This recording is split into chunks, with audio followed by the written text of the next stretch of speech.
Just paused. Awkwardness. Hey everyone, how you doing? This is Matt, your chaotic and writer, starting up a new session of Tales of Seglesia. Thank you very much for popping in, saying hello, watching the stream.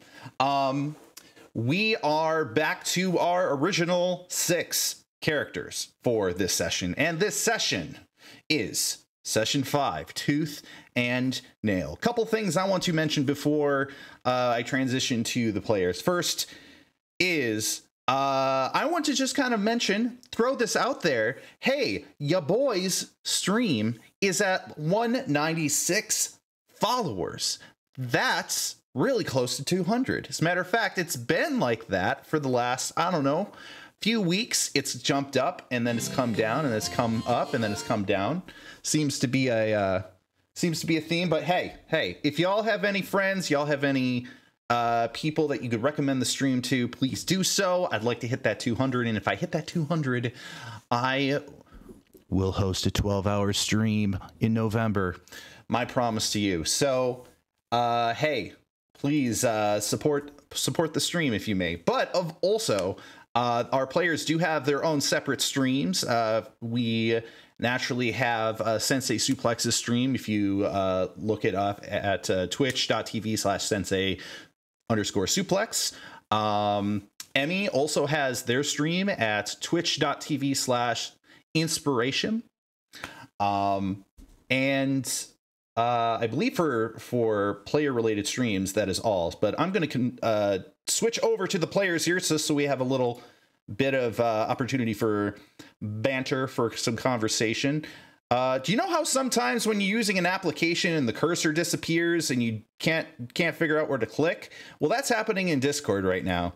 Hello. Wow. Hey, that's fantastic. Great timing. Hey, everybody. How you doing? This is session 5. We made it. This is our 5th anniversary. I'm noticing that of course for everybody that has tuned in, y'all know your fellow players here, but I will once again introduce Rashid being played by Sensei Suplex. We have Ray being played by Inspiration/Emmy. We have Winveer being played by Dr. Squiggums/Squigs. We have Orgoth being played by Phoenix V. Zug being played by Ambrose with an X instead of an O. And then we have King being played by Gabe Grimoire. Great to see all y'all here. Oh boy. Well, you know, it'd be a nice thing to actually hear the players. Can we hear the players now? Not right now. Hold on a moment, as technical difficulties. See, the explanation is that my entire sound setup is set up through my headphones. Those are the devices that it references. And so if I use my headphones on another machine and then bring it over here, all of a sudden it forgets. So now we should be able to hear you. Hey, we hear people. Oh wait, shit, this is the wrong one. Sacrifice. Right off the bat, hey, Max Fish has redeemed Rashid a plus 1d4 roll, so please make sure to pocket that away. We were actually just talking about actually, question for you, Sensei. Should we even talk about it openly, or if was it just a thing that was mentioned before? Oh, are you talking about the con thingy? Yeah, con idea. Yeah, fuck it. Yeah. So there was a mini discussion, just kind of floating of idea about what if there was an AuroraCon? And what kind of things would we participate in? And it sounds like there would be some, if there was an AuroraCon event in the near future, there would be some sort of combat between all of the all of the players, all the campaigns, or maybe a tournament arc or something. So I guess that poses a good question. What would each of you as players like to do for an online D&D convention? Oh, I already know. All right. I know for a fact if we ever actually do this, I'm getting Vincent Versetti, and he's running Aurora vs. Jeopardy Part 2 Electric Boogaloo, baby. Yeah. That sounds great. I mean, I don't remember being part of the first one, but that basically trivia. It was like lore. Wait, were you trivia. not a part of it? It's been a while since we did it in Serpent's Call. Event. Did we do it in Serpent's Call? I was gone for a big chunk of Serpent's Call. Yeah, it was when Tomb of Annihilation and you guys crossed over and you thought you guys were going to fight a Sphinx, but it was actually Astral Jeopardy. Remember that? Remember, I was gone for a chunk of Serpent's Call. Oh no! It was hilarious. But it sounds like Jeopardy is one of them. I'm gonna poke at Squigs here. Hey Squigs, if you were part of a D&D convention, what kind of thing would you want to partake in? Actually, it might be kind of interesting to play Secret Palpatine as your character the entire time, just to see how far you can go with it without breaking character. Really? You mean in terms of being part of like a 12-hour stream or something?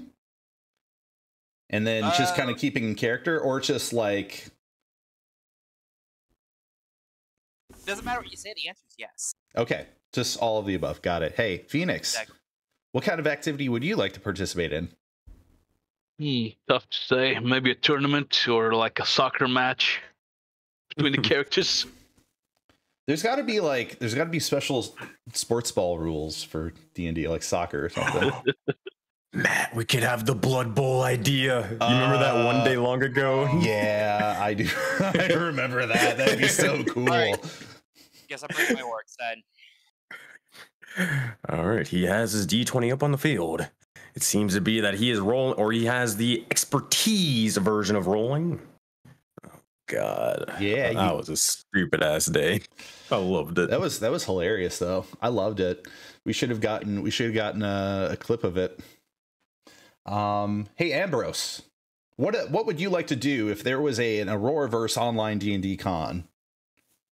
You know what? I had said the tournament, but I just had an idea. It's probably shitty.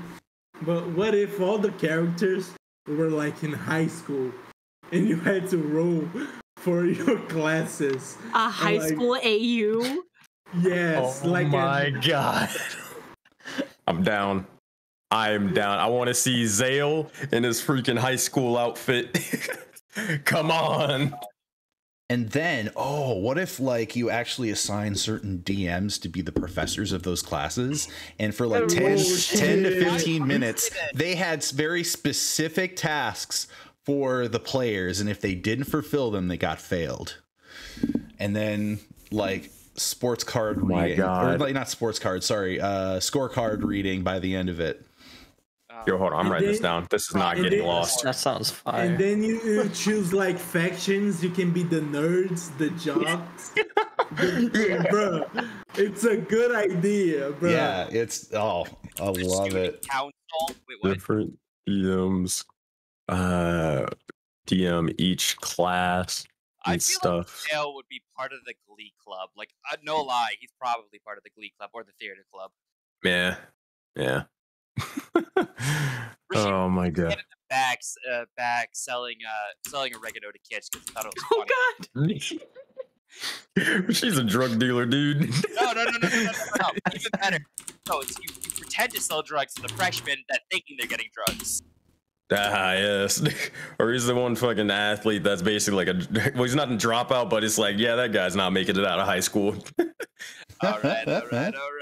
Like, Oh God. That's what she. All right, hey, Gabe, what kind of thing would you love to see in such a convention? I mean, the high school idea sounds really fun.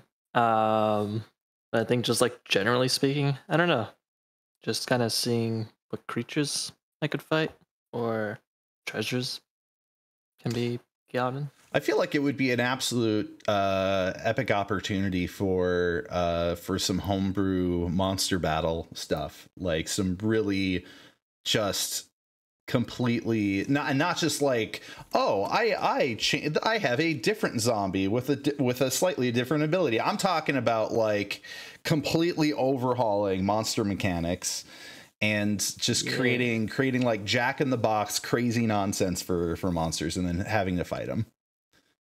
Oh, and then we can do our Pokemon one shot that Finn's been like trying to strangle me because we haven't done it yet. Yeah, that'd be great. Tabletop United. Oh. Whether you're talking about Tabletop United or Pokemon 5e. Chat. Oh, Chat. We need to make this happen. We all need to make this happen. I'm talking to Aurora staff now. Hey Emmy, what would be your main elective? What would be the thing that you would love to do the most? Well, as someone who is like a D&D panelist at D&D cons, I was thinking more of like, well, to go off one, the AU thing, something we have done in past, where we have people submit fan fictions of characters, and then like getting either like the voice actors of those characters to like reenact it and read it with the DM like narrating everything else. Oh, that'd be great. With some crack ships, it gets pretty fun. But other than that, like, you know, panels from like your DMs, like behind the scenes, how you guys build your encounters, how you guys prep for sessions, just like some behind the scenes stuff, you know. Let us see behind the screen. That sounds really awesome, and my mind all of a sudden is going because like I would love to do a stream, some like you know, kind of like the World Building Wednesday stream, but like do like do a panel stream. That'd be really great. And then have a whole bunch of people like dig into the subjects of like how they put together adventures and stuff. That'd be cool. I'm going to be on this all day. I'm thinking of just ideas after ideas. What if we did like a weekly news thing with all of the dungeon masters, like, or maybe not all of them, but like 3 or 4 of the dungeon masters, and then we go over like a kind of panelish sort of thing of like breaking down the process of Project Aurora and what's happening in the world. That's an idea too. That's, you know, it doesn't have to be just convention stuff. It's just, you know, changing up the operational side of what we do as DMs would be super cool. Yeah, let's talk about it. Let's chat about it. But at least for the time being, we are about to begin a Dungeons and Dragons session. Hey, chat. It is about to begin. Players, are you ready? Yep. Yes. Heck yeah. Yeah. I was born ready. Super. Fuck, my card. It fell. Shit. Well, I'm going to start us off with some Ori and the Blind Forest. Ori and the Blind Forest. If that music is going to play proper. Is it playing? Oh, it's not playing on my end. Oh shit. That's no good. It's I hear it. Yeah. Sounds, maybe it's because I need to change my sound settings.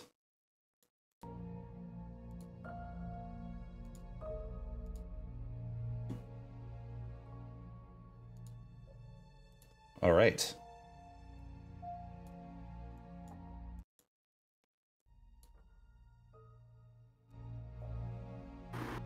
There we go. So, the last that we left off, adventurers, you were enjoying an opportunity to take the load off after participating in a montage. That montage was in order to get prepped and ready for arena events later in the day. But of course, some things had come to light in that process as you were enjoying some dessert before the monster maelstrom. There was an exchange of realizations about what one of the NPCs and one of the characters had seen in dreams or in visions. There was a rodent that had provoked our favorite Displacer Beast kitten, of which that kitten had run off, forcing Ray and King to chase after it. That is how I exited both of the characters. And then there was an opportunity to rest up within a magical hot spring in order to properly get ready for the Monster Maelstrom. That Monster Maelstrom started with a goblin rush, of which you were able to take down without any major complications. This goblin rush was themed after the recent events from a few months ago, the cataclysm that happened in Entazi, of which those goblins were dressed up as death spiders from beyond the realm. So, as lighthearted as it was still a struggle of a battle. But there are 2 more rounds of the Monster Maelstrom to fight, and you are noticing that they have brought out 3 separate wheels that have symbols of different monsters on them, and they are soon to spin each of them. In the meantime, Winveer was following up on a lead provided by Rigorous Dan of the Sentinels, and that lead was to follow the 3 watchmen to ensure that each of them, that the reasons that they were here in Autumn Rock were uncovered. You notice that the watchmen had retreated to the Crystal Cave, and in that process, they had taken an individual who had information for them on the whereabouts of who you presume would be the whereabouts of Mortha Nisbane, who is the criminal that they are looking for. And the last we left there is Winveer entering into the Crystal Cave attraction. But we are not going to pick up from there just yet. For we had 2 other adventurers who were dismayed by a sudden absence of the party pet, as Ray Venrus is frantically looking for the cat around Autumn Rock. King, out of a desire to assist Ray, is also on the hunt for this pet of yours. And I would like to start off by saying that the trail has almost gone cold at this point. And I would like for Ray to roll a survival check to see if they can pick up the trail. Great. First roll of the day. Okay. Nice. Feels bad. Oh no. There it is. Starting off now.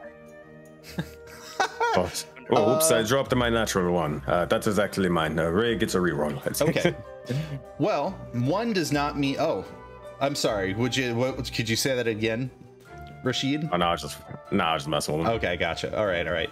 Well, 1 does not necessarily mean that the trail has gone completely cold. It does. It could potentially mean that you have picked up upon a trail that doesn't exist. Of which point, I would suggest that it is the latter. Without actually having any sight on where the Displacer Beast is located, but presuming that the Displacer Beast kitten has traveled north, potentially even past the wall. You find yourself soon arriving at the very northern part of this this location known as Autumn Rock. Oh. And I'm going to disappear the kitty. Say goodbye to the kitty. Bye, kitty. Bye. King, I presume that you not to automatically play your characters, but to effectively put you in the proper scene. King, as you are also confronted with the fact that Ray has not been able to pick up the trail, would you like to potentially roll for a survival check? Sure. That's one incoming, baby. I swear if he does get it, I'm gonna... I tried. Okay. Well,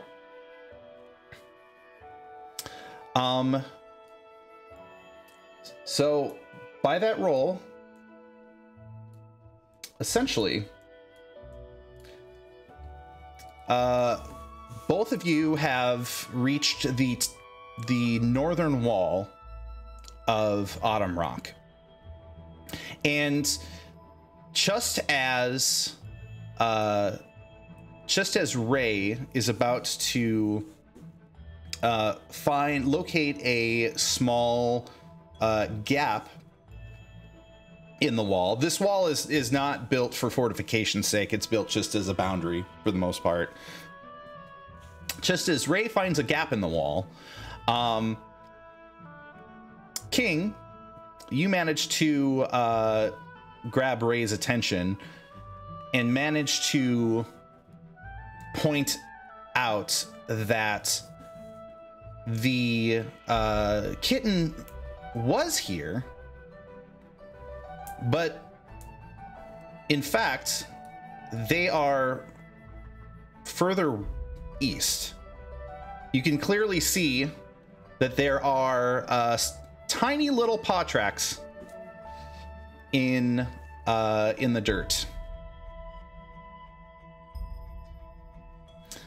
And as far as both of you are able to determine, this is leading further towards about the edge of the forest, hovering over the valley below.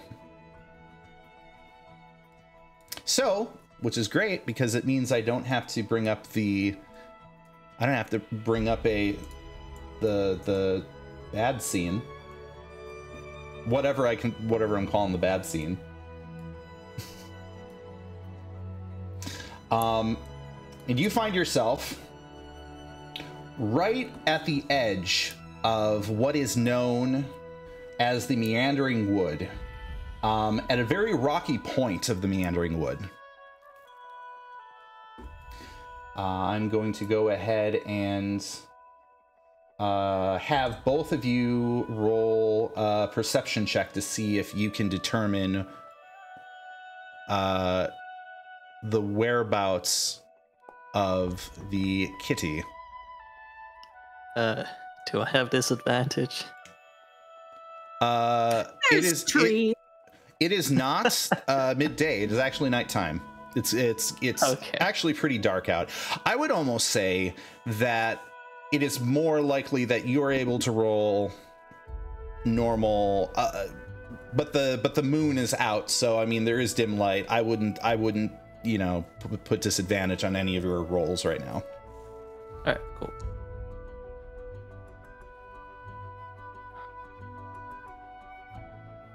Okay. I see. All right, let me find the appropriate scene for this. What do your cobalt eyes see? I see all. What do I see?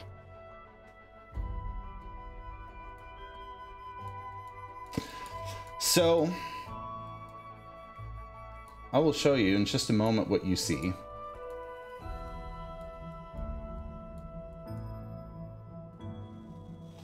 You find yourself quickly in the middle of the wilderness. Just want to make sure both of you are able to see things, correct? One of you will probably not be able to see as far. The other one will be able to see farther.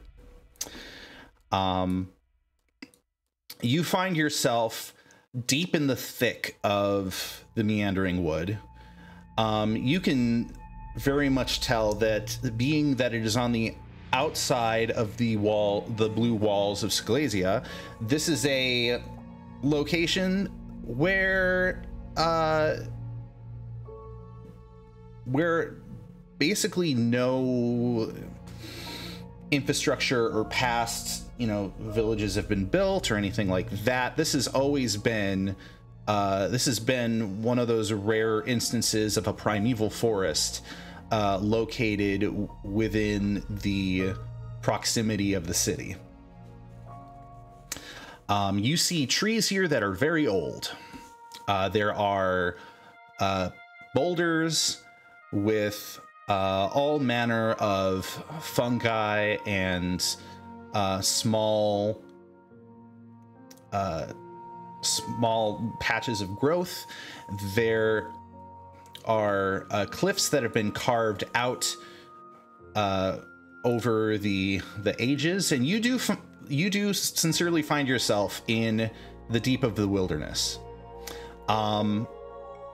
With your eyesight, you do actually, sorry, let me rephrase that. With your perception check,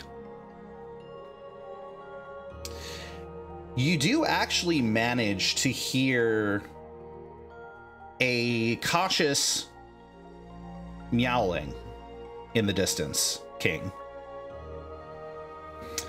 It's a very fine sound, very hard to depict in an ambiance that is so filled with wildlife and the rustling of the leaves, and you manage to tug on Ray's outfit and then point in the direction of where you believe you've heard the sound. And that is going to be north, so feel free to move your tokens as you may. Did I say I saw? I meant I hear. Lo me. Lead the way, King. Yeah, sorry, that's a little flip. Yes, you hear. Mm-hmm. You perceive. I think I hear the cat. While they're walking, Ray will be going like, pss, pss, pss, pss, pss, pss, like the kitty calling sound. Yeah, I would say do a performance or persuasion. It's either or. Let's do persuasion. Both the same, so it's fine. We're good. Cat calling. Clearly, that's where I can get the rolls. Damn, for real?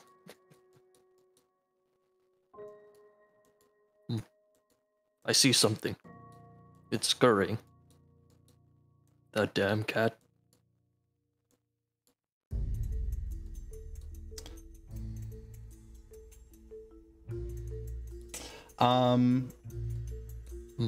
So as once you reach that point, you actually see something that is emanating a very faint light in this direction. From where you are positioned right now, you almost hear a sort of a melodic tune in the air. Do you wish to move forward to see what it is? Or do you wish to wait to see if it passes? I have a habit of asking awkward questions, so like I have not indicated that it's moving. What it is, a simpler question. What do you do? I see a glowing ray, and curiosity killed the cat. Also applies to foxes, so I'm going over. Same. What? What? Yep. So, as you approach, you realize you don't actually see the displacer beast kitten. You instead see what you believe to be just a rodent. It could be a shrew, or it could be a rat. It could be the very same rat that the kitten was chasing. But it seems to be sitting there in the midst of the light, as if the light is hovering around it.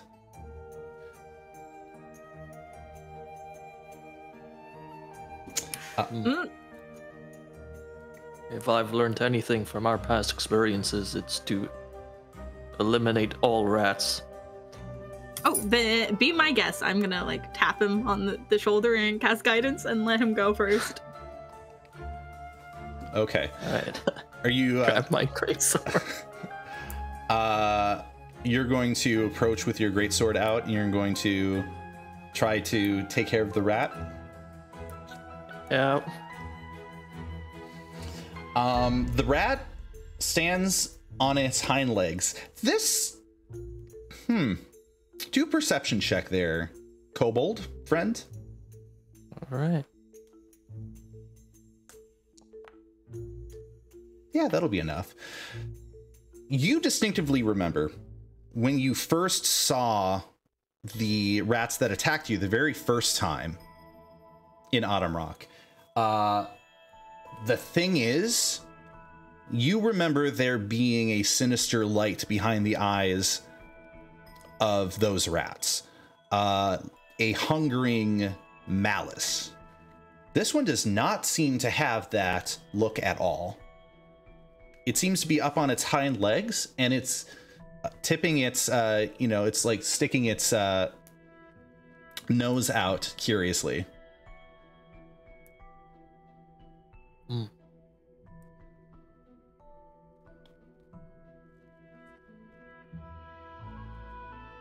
I'm just gonna stare at it. Curious to see what it does. If it moves, I'm gonna kill it.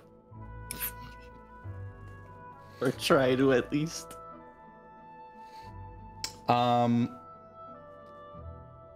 So you stare at it, and it stares at you. And then it looks over towards, oh, by the way. Oh yeah, so Ray is visible where they're standing. It sort of looks over to Ray and actually starts scurrying over to Ray.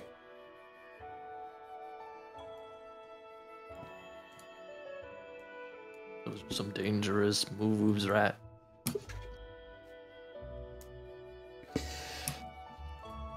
I'm just gonna look between the rat and King, like, are all your rats really weird here?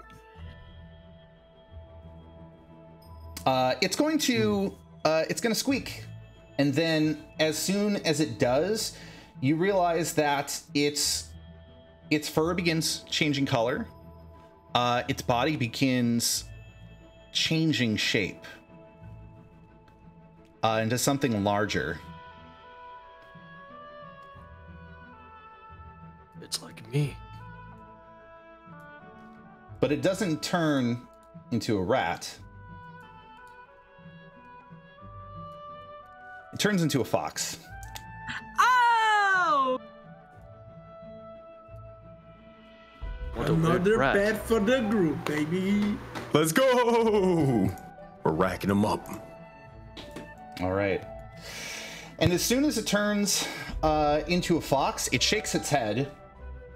And both of you can hear it makes a couple yipping sounds, but then after a few moments, your perception of those yipping sounds changes, and you actually hear words, and those words are, "Yuck! That was the worst disguise I've ever had to take on."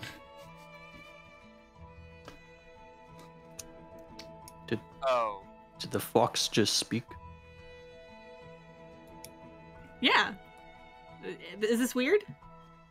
It begins sitting and then looking over to you, Ray, and it starts digging its kind of like kneading its paws into the ground, excited, and its tail begins swishing. And let's see. And you almost get the sense that the fox is smiling, and then it yips. But at this point, after this last yip, you no longer hear yipping. You only hear talking. Well, actually, in fact, you hear giggling, and the giggling says, "Kaltia." Do I recognize this fox? It didn't occur to you at first, but this is actually one of your clan friends, one of your clanmates. This is Hana. Oh, perfect. I'm gonna look to King like, oh, it's a friend. We don't have to worry about it. You can put your sword away now. Kill it. They, you know, I mean, foxes look like foxes, but of course, sometimes you can see, you know, they try to make as humanoid of a smile as they can in fox form, and they say, "It's so good to see you. I'm so sorry for the rush. I had to ensure I could speak with you in secret. I had a feeling that your attraction to the that kitten was enough of a motivation." I mean, fair enough. So that was the whole thing with the disguise with the rat? For what reason? Well, I managed to, you know, take I managed to watch that battle, actually, and that was amazing. There are a few things I want to talk with you about. This is actually, I know it's been a little bit of time, but how's the adventuring life been? Yeah, you know, it's been great. A lot is being accomplished. We're doing great things. Good. I noticed you have a friend with you. I wanted to do this in private, but hey, hello. Hello, Fox. You seem like the brave type with that big old sword of yours. Curious, what and they look. Do you have? Oh, by the way, I guess one thing I missed. Do you have any noticeable runes on your body, King, or are they on your sword? I have one on my sword, one on my armor, and then I have like scars on my arms, but they're like mostly hidden by like the cloak and whatnot. Gotcha. They look at you and they say, "Oh, you're one of those giant fighters? One of those rune somethings?" You are quite knowledgeable, I see, Fox. I've been watching Leonios for a while. I've been exploring this world for the past, I guess you would say, the past few months. But you know, obviously not in humanoid form like Ray, like Haltia here.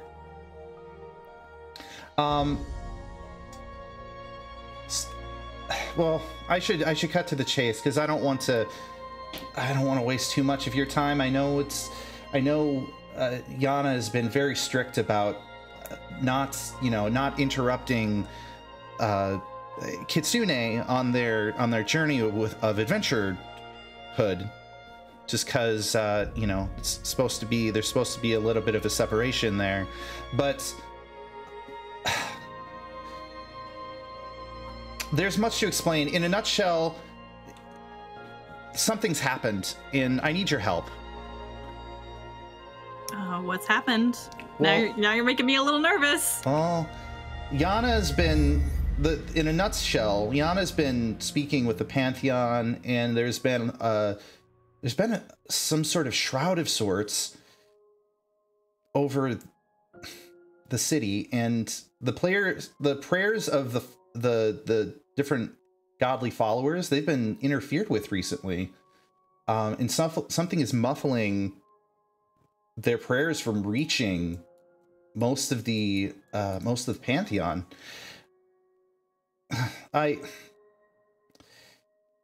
Listen, this is a lot of extra, but if I could cut to the chase, the others are missing, and she kind of like has this smile on her face, like an embarrassed look.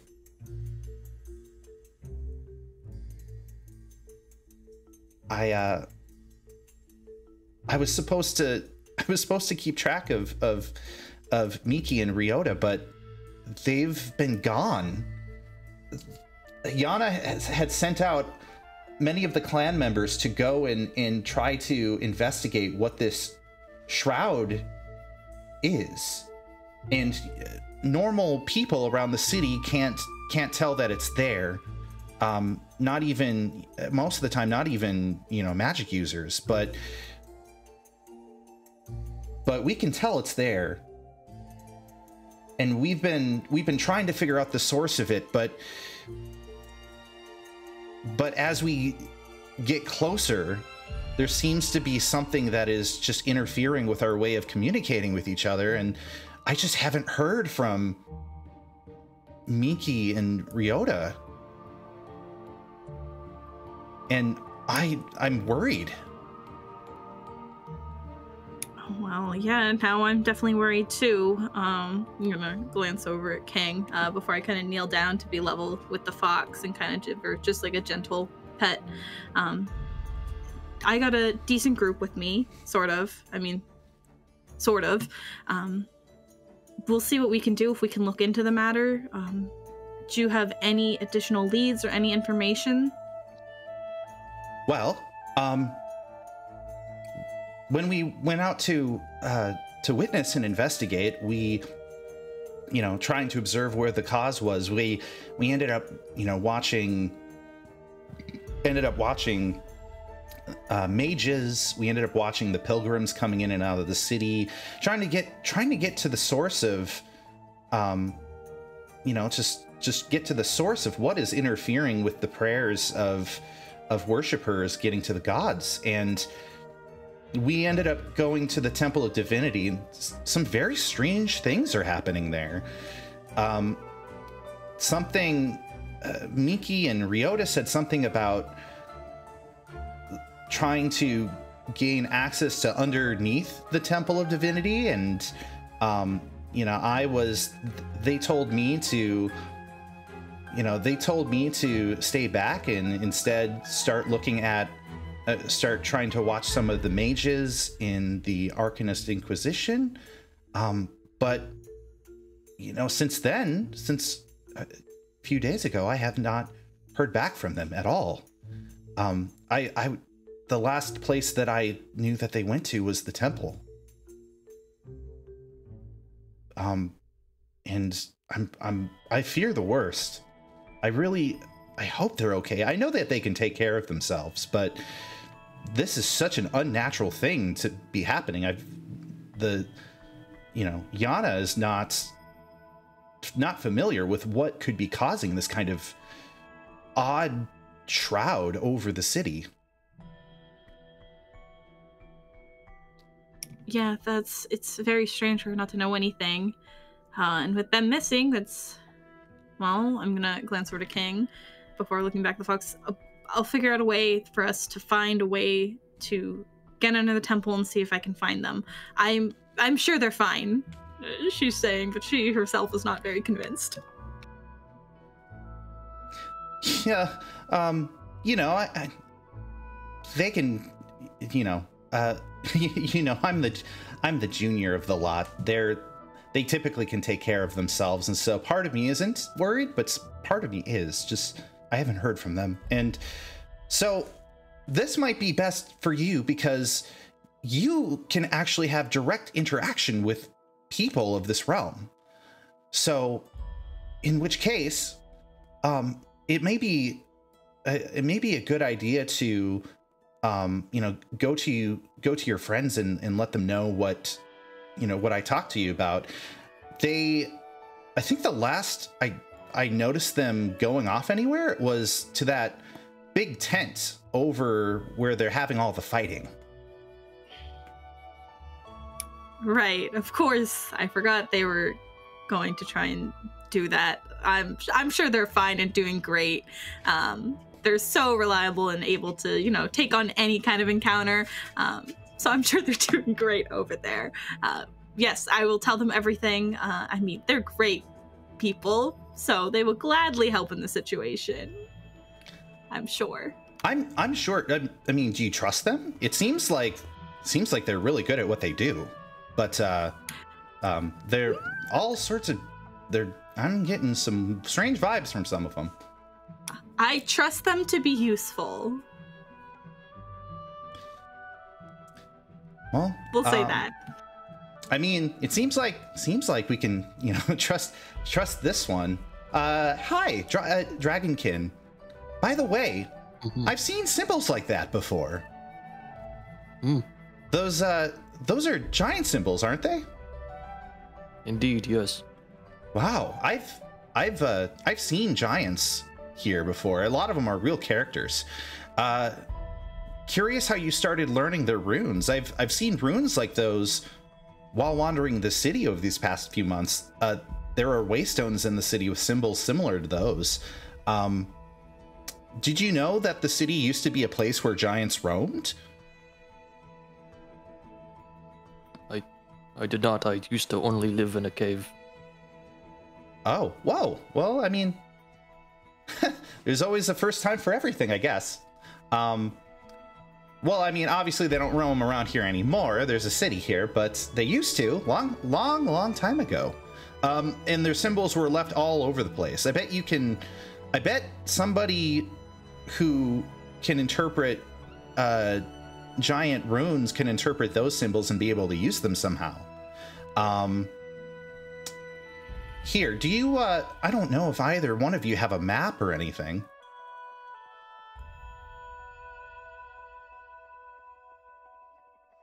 Good question. I do not have a map, no. I would say that's probably a no. Okay. I'll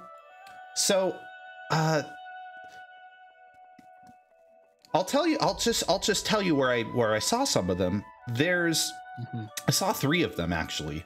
One is on an island in a lake that's near the plateau, the one where the big palace is on.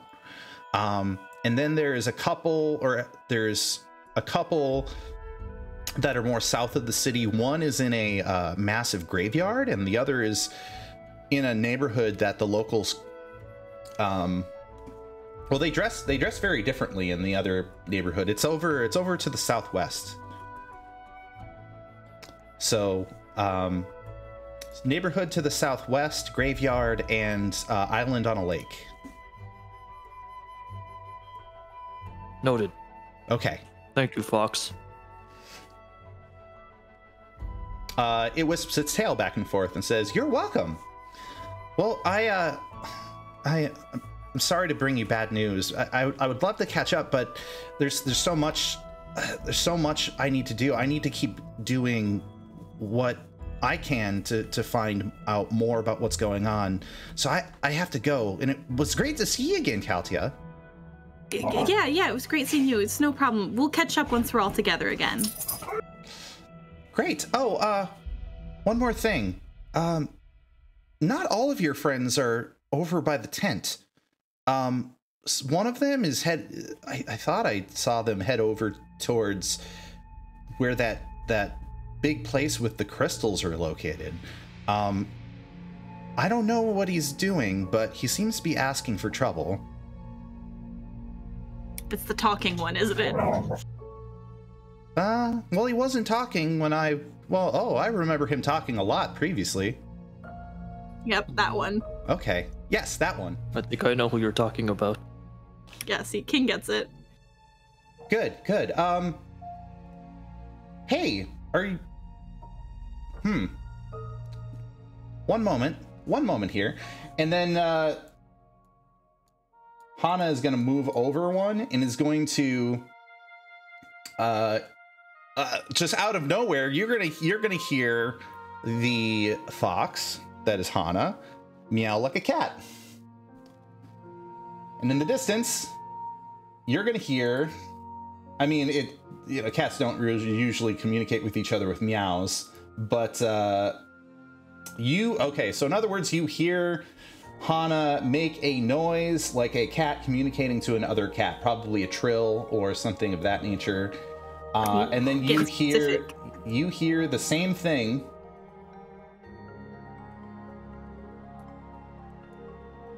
Oh, I ended up making two.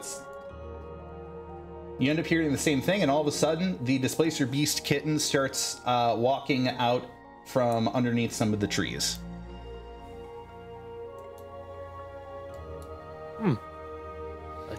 I think I found the cat.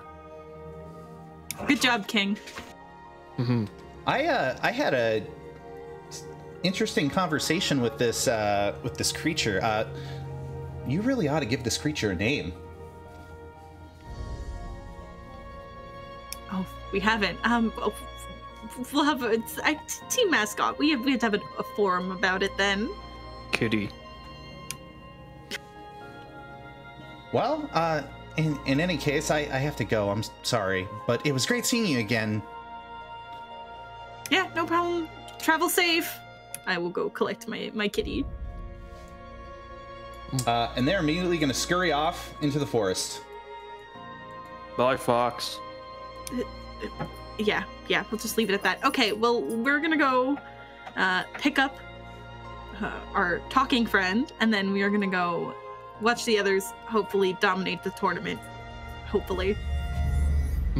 Sure, they're doing great. Tournament? The fighting thing.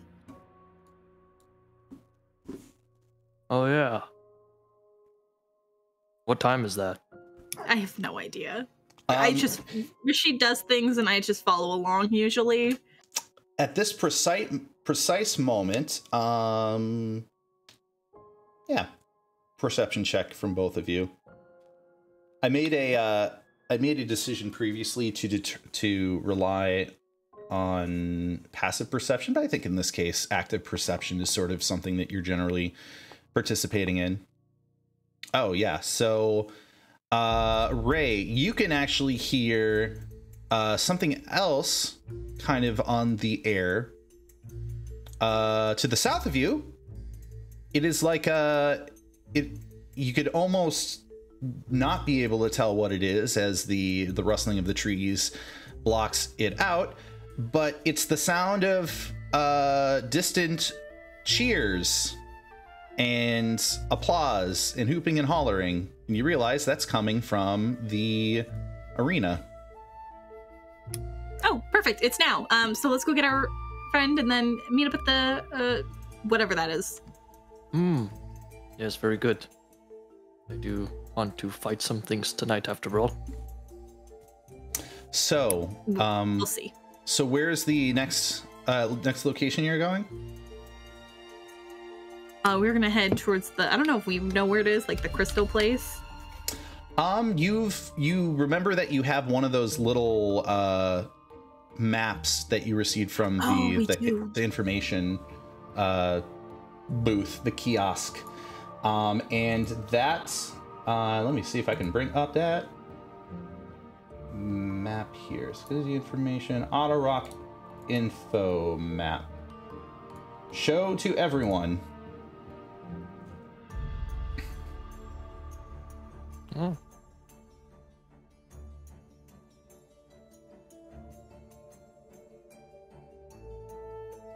So that would be indicating the location of the crystal caves.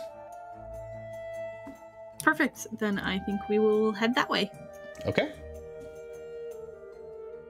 Excellent. So that ends up becoming your next step. And as you are heading in that direction, you are likely to find yourself in a particular position of, locating the same gap in the wall that you came out at, and start traversing through Autumn Rock. I realize that the map itself says Autumn's Rock, and that's wrong. It's Autumn Rock. Yes, you go through Autumn Rock to head there. In the meantime, we are going to switch over to Squigs. You are not quite there yet, but Squigs has just entered the location of Crystal Cavern. Hey, real quick. What's up? Ambrose, check your DMs. Please. I got you. Thank you, buddy. I didn't want to interrupt. Sorry.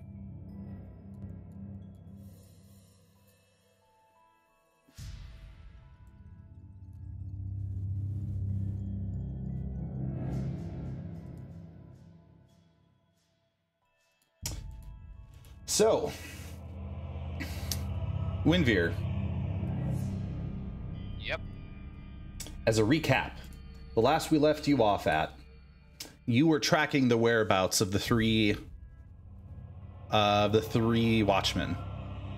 Yep. You had seen them approach the Crystal Caves, had opened the wall to allow the person that they were questioning into the building. And in order for you to follow the lead of where they're located, you managed to sneak past the person in front of Crystal Caves, pick the lock very, very well with the tip of your dagger, which is quite a finesseful thing to do. And you are now standing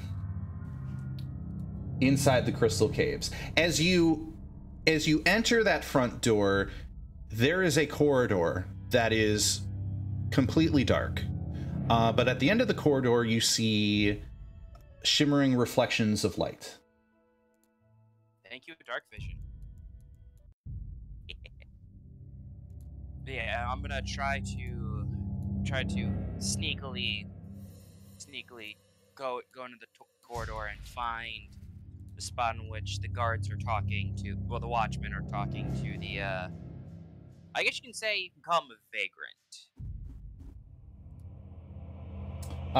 In your eyes, probably a vagrant, but in, just a regular or a visitor, whoever it was, an elderly individual who was more than happy to speak with the watchman when asked.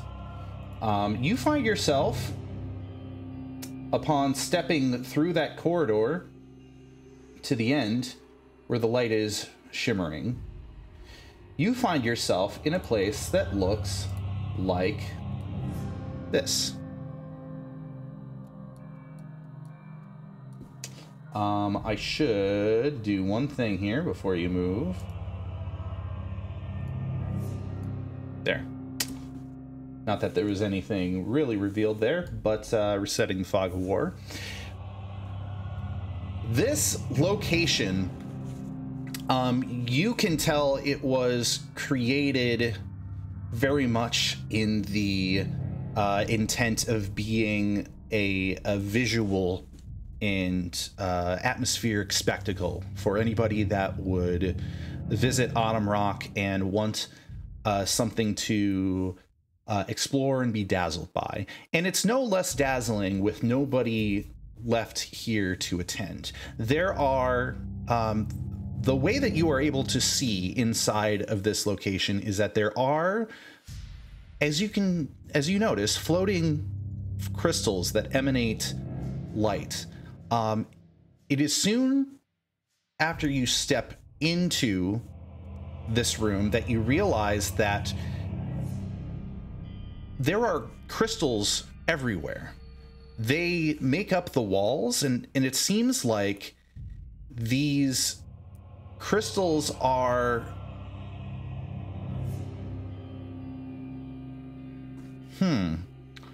These crystals are definitely not something that you've seen before.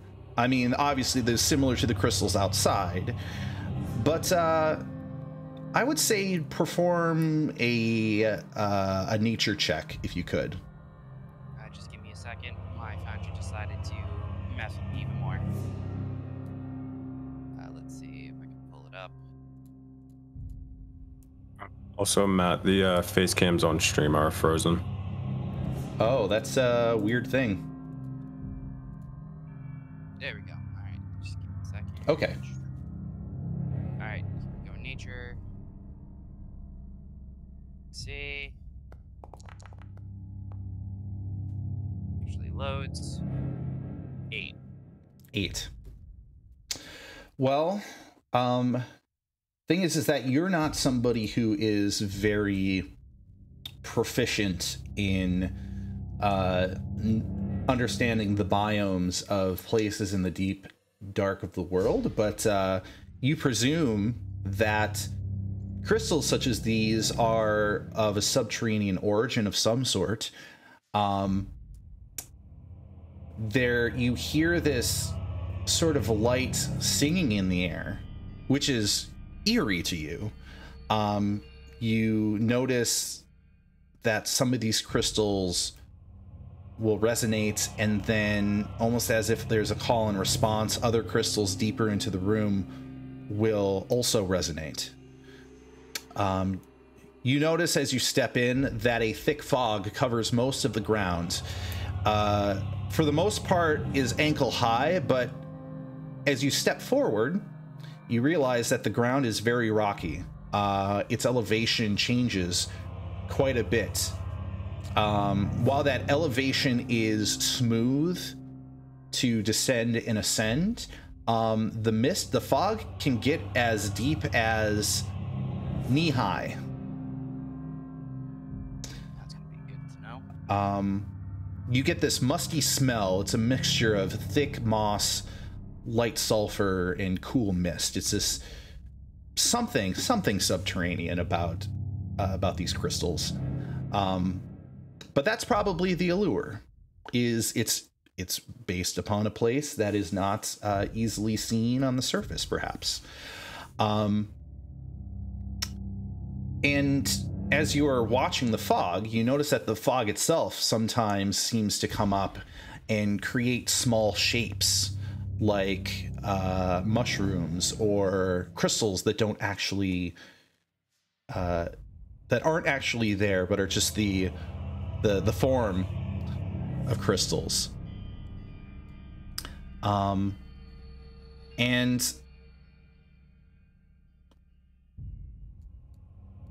you are now free to move around and investigate this room.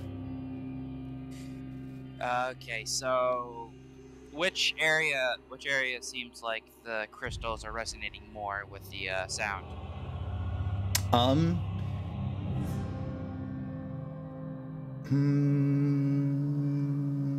Do a perception check.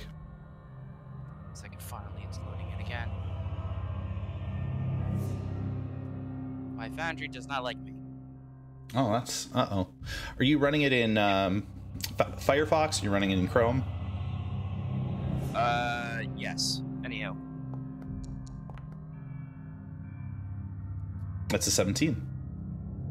Alright. Okay. A 17. You do manage to get this sense that the crystals sort of resonating back and forth. This seems to be a natural thing that happens between these crystals. But while there isn't any particular place that is singing that is singing any different tone. You notice that the back of the room seems to be carrying most of the response. You may notice as you step forward that there are some smaller crystals that responds to you moving past them with a light resonation. All right, so yeah, I'm gonna do is follow the one that actually had the higher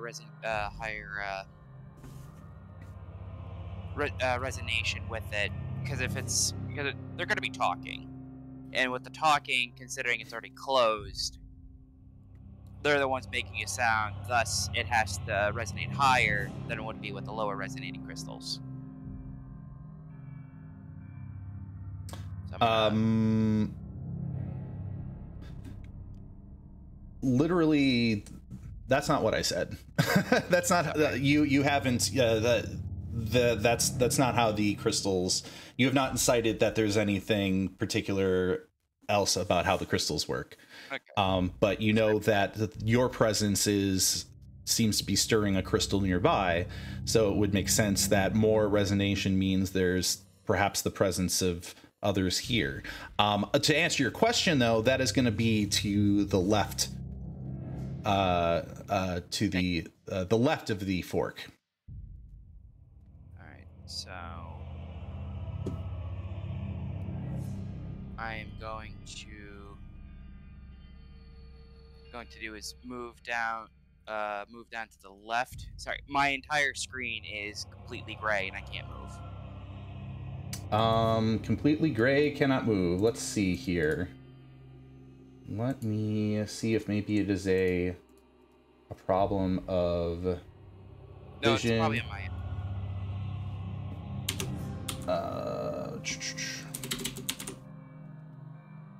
Has it changed by chance? No, still gray. It's on my end. I know it's exactly on my end. And you can't move your token?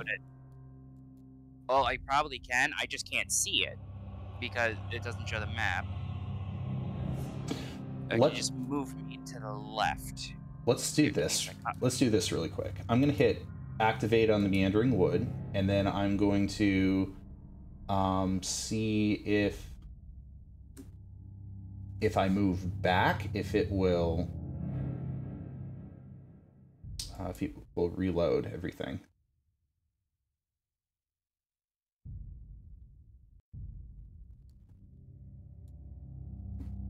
Okay, let me print screen what my end looks like. Okay. I'm posting in session chat. Sorry everybody for the technical difficulties on my end. Yep, technical difficulties That's what it looks like. Are expected. Okay, so let's take a look. It's all good. Oh, it literally is blank. Like there's not even a map portion. Okay. If you completely refresh your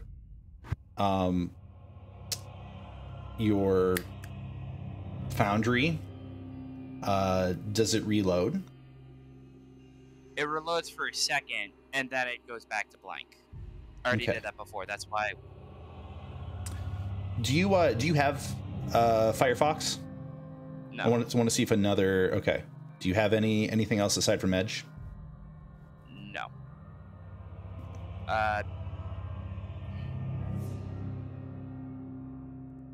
Yeah. All right. Show must go on. I am going to. Let's see if I can actually find it now. Move me to the left, as I'll roll a stealth check to make sure I'm able to at least stay as quiet as possible. Okay. Do you in the meantime, is this something where you could maybe try grabbing one of those other web browsers and then seeing if it works the same in another browser? All right, I can see I can do that. Okay. In the meantime, I can control your token. And so, yeah, just let me know what your actions are. You had mentioned you wanted to go left. Yes. Okay. Since it's a new environment, you had succeeded your stealth check previous. I will not have you re-roll that stealth. I'll let you just kind of continue there. However, I know you have a pretty high passive perception. You notice something as you start entering further in.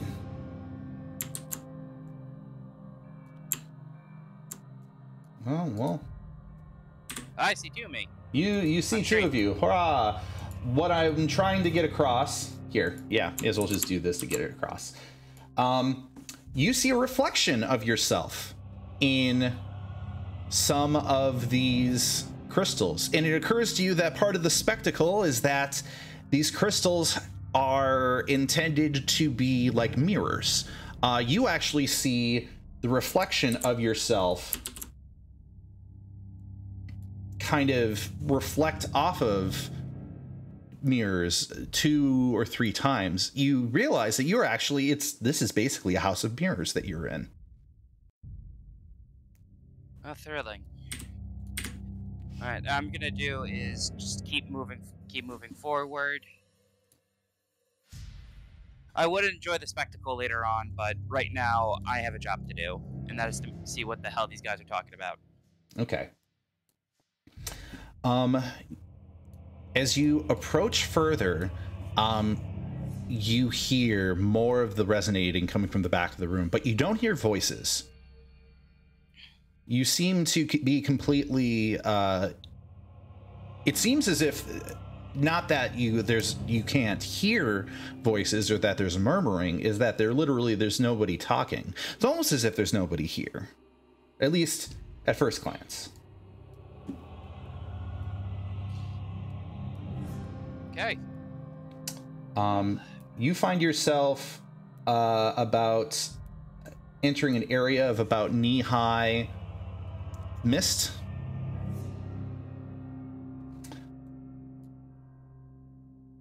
And from what you can tell, it just doesn't seem like anybody is here, at least from what you can tell. But of course, you're maybe more keen-eyed than that.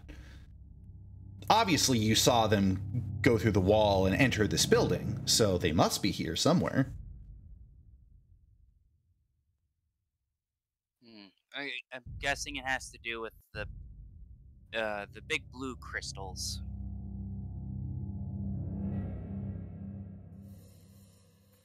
Those you notice that those big blue crystals are the things that are providing the light in this room. Okay. Well, I'm gonna check around to the other end to see if there's like any type of door or anything along there. Okay. So you're gonna head towards the other end.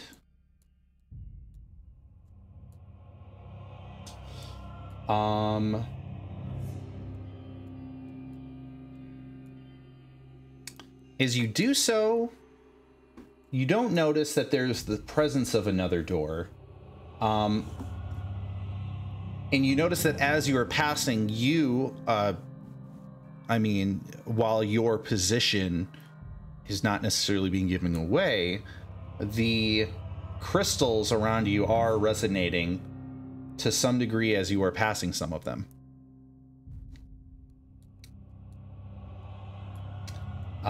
Your passive perception is going to be enough at 13. I would say I'm gonna give you another perception check here. Okay. Let me just roll that one.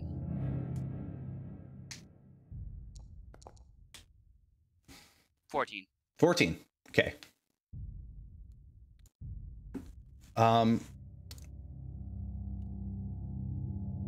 As you are exploring these caves, witnessing the reflection of these your own reflection on these crystals, but clearly seeing where the way goes.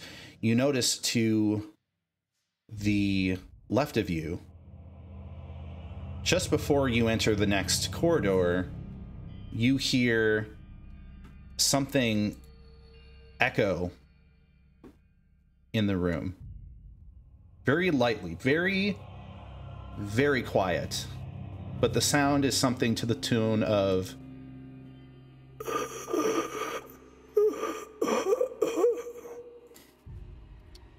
Of course. Now I can see it. Good. All right. You heard it come from over here. All right. I'm gonna sneak on over that way to make sure to see what the hell happened. I'm gonna go right over here, and I'm gonna do a little shloop-de-loop. Up. Collides with at least one wall. Can't move there, so I'm gonna move right over here. Who do I see? Don't mind me. Oh no.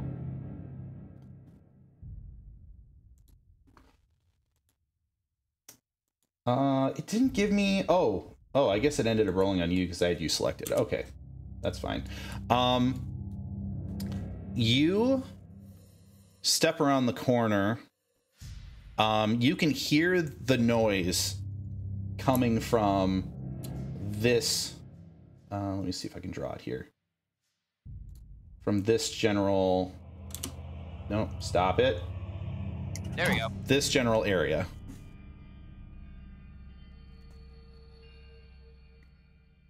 Please do an investigation check for me if you could. Okay. Finally actually having access. Let's see. Investigation. Let's see. Big Salvia. No Big Salvia. I'm gonna sort of move your character over there just to... So you end up investigating the spot. You are in really thick fog for the most part.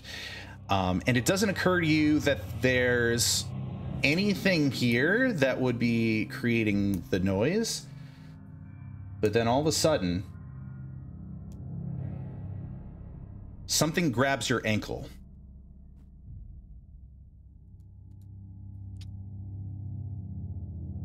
Alright. I'll look down and see what grabbed my ankle. You see the individual. It's the same individual that came in with the Watchman. However, they look different.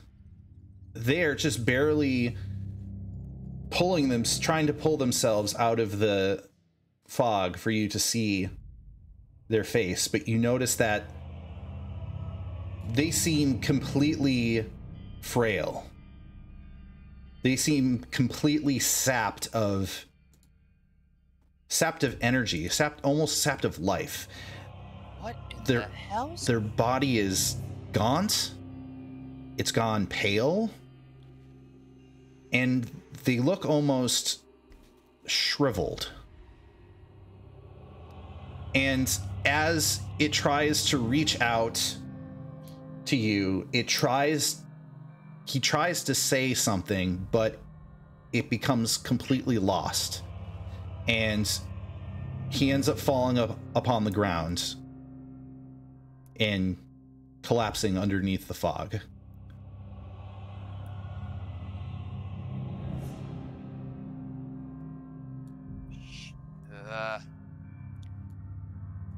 I'm gonna say I'm gonna. Of course. I'm gonna do is check onto the body, or check on him to see if he's actually still alive and not just. All right. Medicine check. Yes. Sorry, having the same difficulties again. Understood. Foundry does not. I was gonna say Foundry does not like me. So luckily this time it was quicker. All right. So I'm gonna roll medicine. Here we go. Okay, 14 is gonna be good. This individual is not moving anymore. They are cold. You do not feel, as you are taking an investigation of their body, a medicine check of their body, their pulse is gone. They are deceased. As you're trying to determine what happened to them, it doesn't look like they have any marks on them. It doesn't look like they have any. Well, it doesn't look like they have any like assault marks on them. No slashes or bruising. It doesn't look like there's any sort of like damage to their skin, but they look shriveled. And that medicine check is not going to be enough to determine what the cause of this was. And unfortunately, as you let the body down in frustration and give a huff, you raise your head, and unfortunately for you, friend, you see the reflection of somebody. Not him again. You see the reflection of Watchman Mord, as it appears like he has stepped around the corner just behind you, having succeeded his stealth check on you. But you see multiple of him. Not that there is multiple of him, but you realize a little too late the dismay of being in this position inside of a hall of mirrors. For you don't know which one is Watchman Mord. And they are looking down at you. And I'm still in disguise. What's up? I'm still in disguise. I remember that. You're still in the what? Sorry? Disguised. I'm still disguised, so I just still look like a bum. You do look like a bum, but you do certainly look like somebody who's walked in on something that you weren't supposed to, in either case. And you do see Watchman Mord bring up his fists, takes one hand over the other fist, and you hear a very audible crack. And that is where we're going to leave that scene. There goes our bard. Yep. Rip. It's just in session 5, the bard dies. All right. Hey, everyone in chat. For those of you that are paying attention to this campaign, this session, for those of you who are watching our adventurers get into the particular circumstances that they found themselves in, I want you all to give it up for your arena fighters, Rashid, Zug, and Orgoth. As you find yourself once again back at the Vagabond Arena with the crowd going wild after such a spectacular fight against the Goblin Rush. There is more to be had of the Monster Maelstrom. And the crowd is cheering, is wailing, and they want to see more. They are pumping their fists up into the air. And they are demanding that they see more carnage. They're demanding that they see more combats. And what do you, Rashid, Zug, and Orgoth, do in response to the crowd yelling out to you, the champions of this arena? I know exactly what I'm gonna do, but I'll let everybody else go first if you guys got something.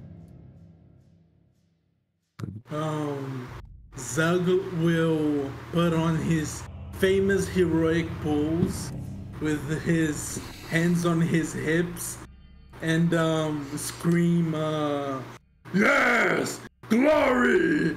Cheers, Zug! Coach is Rashid Snake Mask!"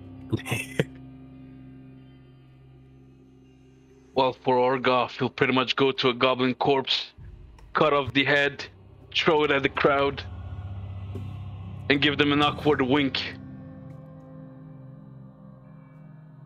Rashid is going to he's gonna do this for all three, but he'll start off with himself. He'll cast minor illusion into the crowd, and it's gonna be the sound of just someone going Rashid, Rashid, over and over. And the intent is that after someone else hearing them starting the chant, everybody else in the crowd will begin to join along and then just start cheering everybody's names one by one, just sort of League of Draven style. So eventually it starts with Rashid, then goes to Orgoth, and then eventually ending it off with Zug, as they're just cheering and going into a freaking almost a frenzy in the crowd. In which case, I want each of you to roll whatever charisma roll each of you want to make in order to showboat your presence here at the Vagabond Arena. Oh, hell yeah, that's deception all the day.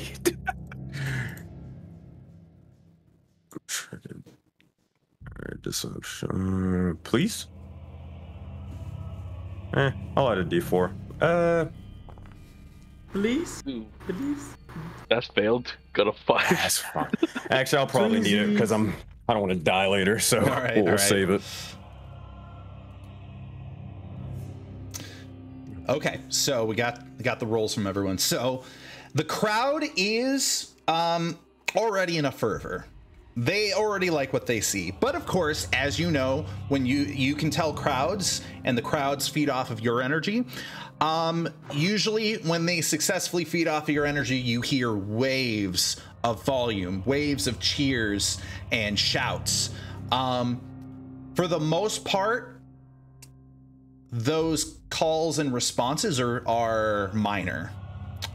You're definitely playing the part as champions, but nobody is going absolute positively like nuts. They in general love your work. They want to see more. They want you to do more. They want you to really buy their respect.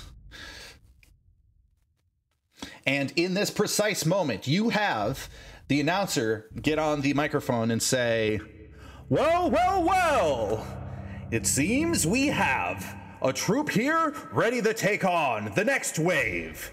What about it, everyone? Do you want to see our adventurers take on more beasts?" And the crowd shouts out in an absolute uproar. I have to find the sound that actually, because I had a background sound for the where are you? Why is it all lost? There we go. Battle music, battle effects. Yeah, there we go. Woo! Yeah! That's what we want. Are you ready to see them fight? The next wave of the Monster Maelstrom.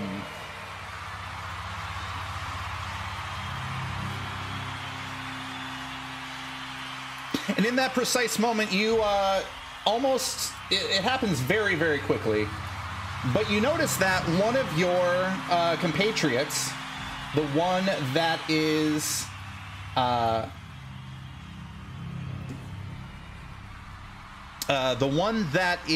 the very gothic, grim-looking one that is standing still in the center, right next to them, somebody strange has appeared.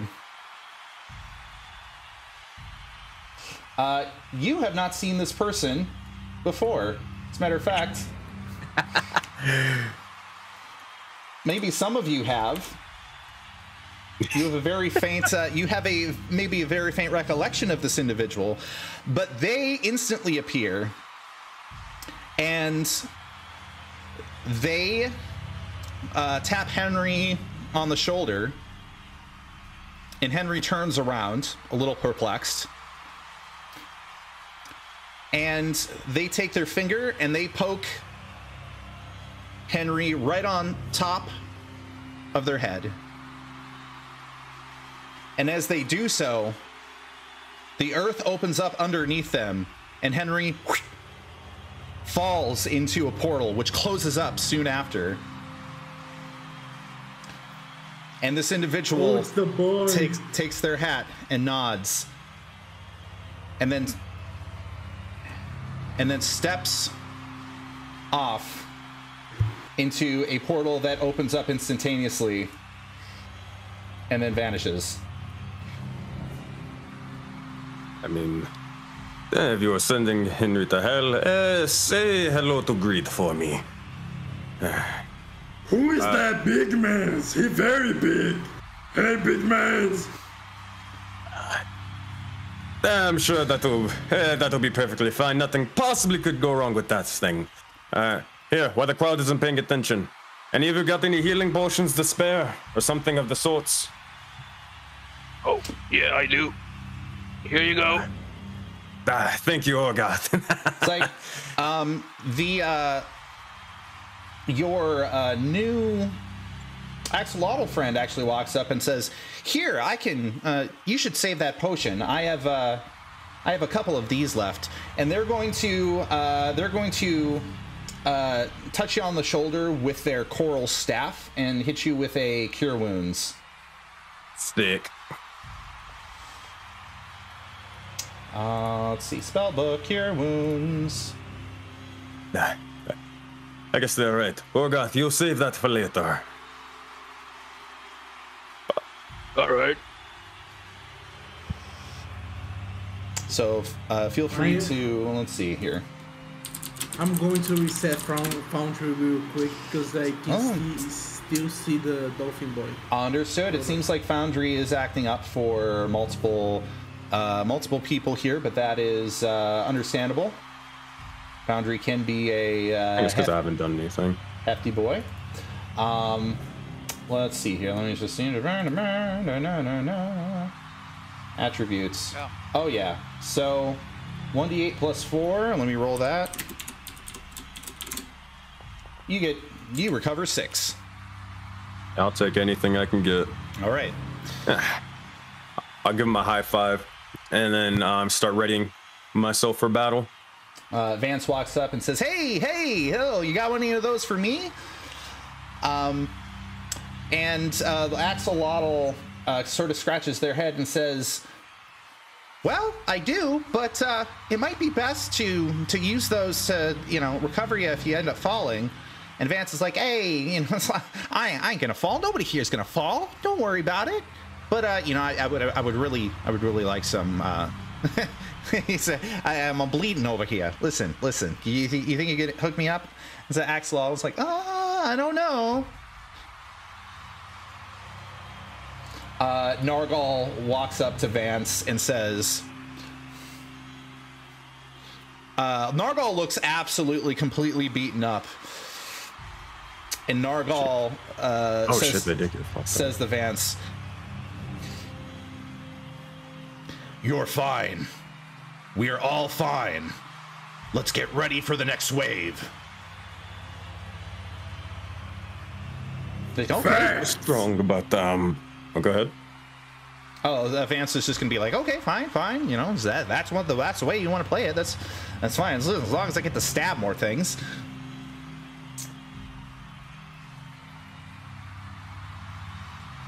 Healings for the weak.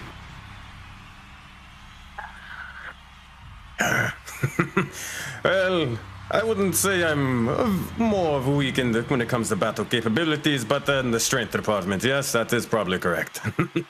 No, Snake Man strong. I see. You mean of heart. Well, Zug, ready yourself. We have 2 more battles to go, And who knows exactly what will be coming next. More battle? Yes! More battle, and I'll look towards Orgoth and Zug and just say, more sacrifice. Sounds good. Let's do this. Zug's just ecstatic at this point. Oh, man. What do you say, Sandman? Shall we begin the next wave? And you see Sandman sort of just look over to him and lean into the microphone and basically just say, just go already. What are you waiting for? Just start it already. It's like, I guess that's a yes. Sid, man. And immediately you see a bunch of individuals, people who are dressed up as Sentinel guards, or they could be Sentinel guards. They go to each of the 3 wheels and they spin them. On these wheels, you see a number of different symbols. These symbols, as they are spinning around, they represent creatures, some with wings, some with many legs, some with forms of critters, some that are in the forms of large beasts, some that don't seem to take any recognizable form at all. But all three of these wheels have the same number, and that is 20. And so I will roll 3 d20s to determine what it is you will be facing in this next wave.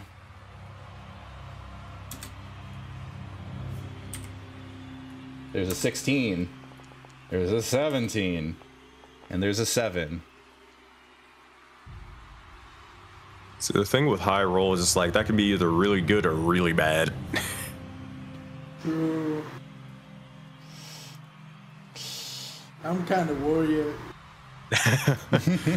That's 17, though. We'll be fine, I think. All right. Oh, wait. Sorry? Oh, no, go. Okay. I'm looking at spells. As these wheels spin, you see them each slow down little by little. The first wheel slows to a stop. And in that first wheel, you see the symbol of a long creature with many, many legs. An insectoid creature.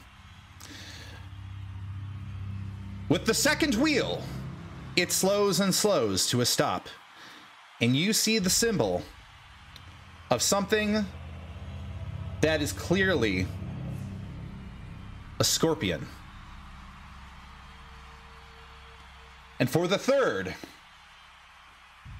it spins and spins and spins, and it lands on...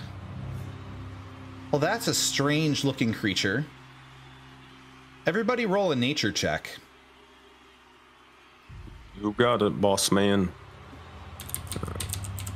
Nature check. Where the hell is nature?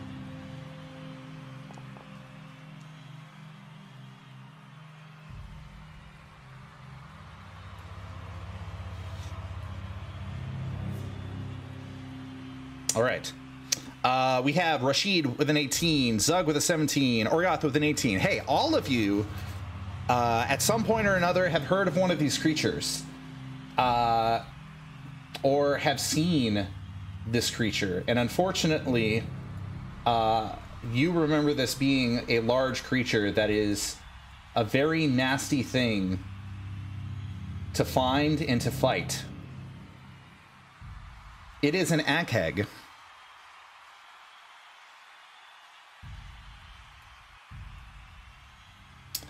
And you end up hearing or feeling underneath your feet a rumbling.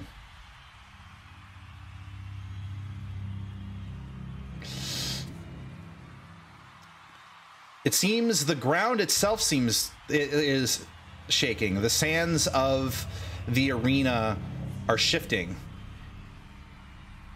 But you see a trail come across the ground and start moving. And then burst out of the ground.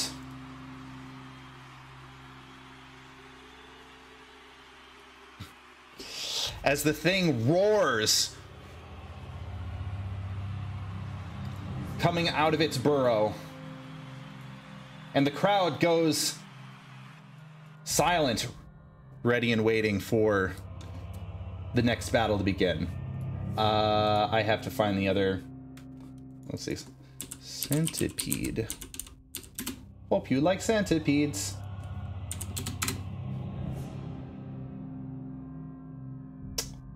Go compendium. And the gates open, and you see multiple creatures begin pouring out of the gates. Out of two of the gates, you have a series of these centipedes. And out of the gates behind you, what was the other one I said it was? Scorpions.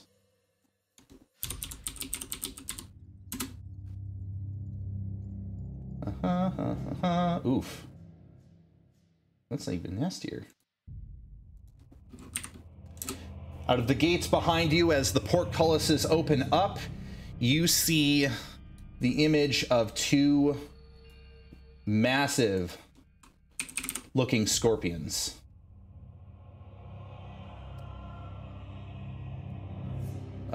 Every time I try to move it over there. Okay, one there and one there. And you hear overhead, "Let Wave 2 begin!" And it's at this point that I want you to select your token and roll into initiative. Need an active combat. Need an active combat. There we go. It's the first time I rolled decent initiative. Boys, we're popping off right now. Yeah. Wait a minute. No, but there goes our luck. We're rolling only that once. Yeah, no. Wait a minute.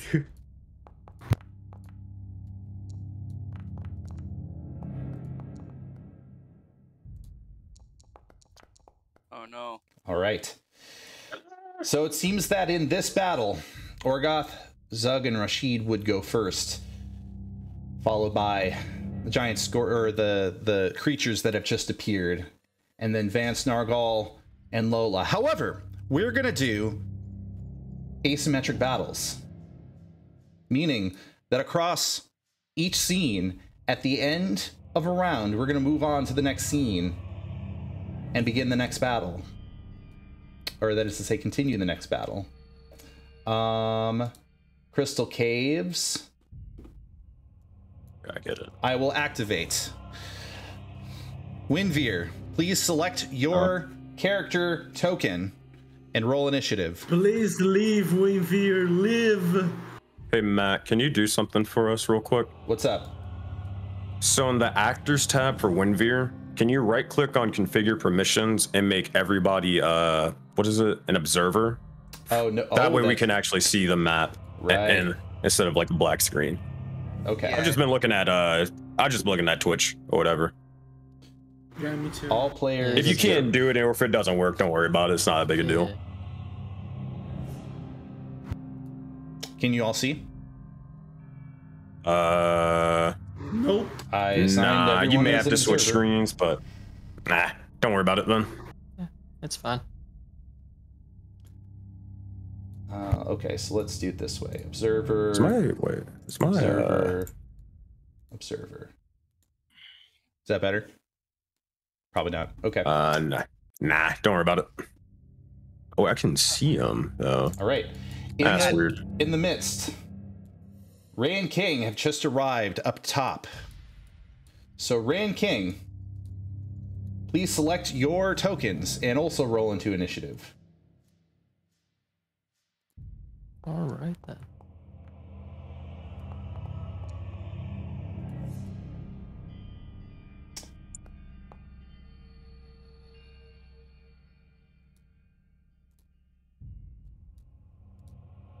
Excellent. I want to make sure I configure permissions so that both of you can also see observer, and Gabe is also observer. Okay. Excellent. So everybody is properly rolled. So how I'm going to do this is I want one half of the party, that is to say the Vagabond Arena half of the party, one person to roll a d20, and I want one person, don't everybody just roll at once. Talk about it. Have somebody say, hey, I'm rolling. I mean, it's just a d20. Somebody in the Vagabond side roll a d20, and then somebody in the Crystal Caves side roll a d20. I will not roll. Feeling lucky. Squeeze. We'll let you roll, bud. All right. So, I was gonna say, what am I rolling again? D20. It's a D20. Just a d20. D20. Just a D20. All right. Let's see how badly it's gonna bite me in the ass. Believe. 20. Let's go. Yep. No, not bad. Hey, yo, Orgoth, I'm feeling like I'm in a sacrificing mood. Hey, roll that D20 for us. Roll that I'm d20. feeling it too. Let's see who goes first. I'm feeling the vibe, yeah. Oh shit, never mind. Our sensors suck. I told you guys. Hey, Phoenix wins, so that means the Vagabond Arena team goes first. I figured. Today's a good day for blood.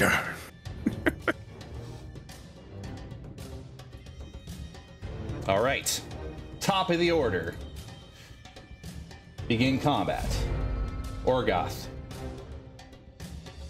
you were the first to go. All right. Just need to calculate the distance. All right. Yep. I'll cast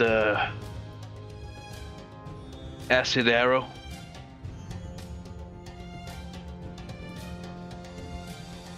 All right, go ahead and cast your acid arrow. Is that that's an attack roll, correct? Yep. Make a ranged spell attack.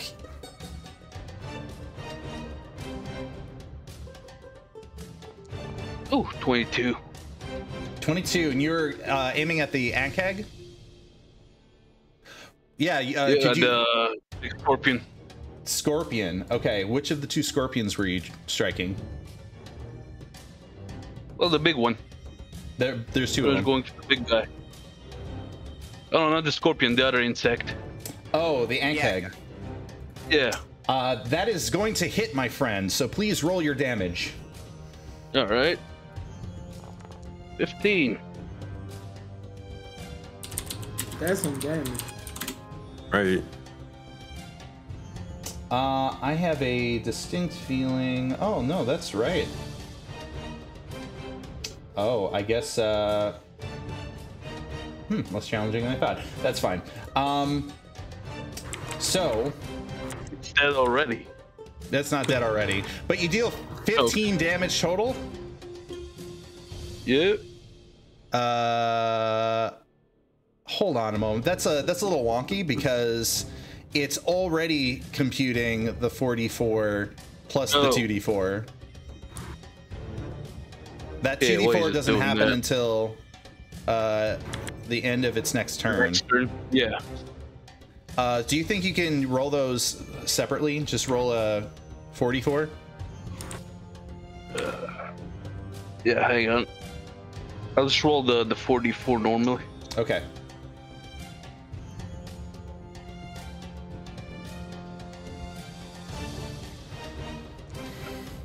Yeah, I need 2 more. So 7. All right. So you deal 7 damage as the acid arrow strikes into the side of the Ankeg, and it roars out in rage as the acid begins to burn away at its carapace.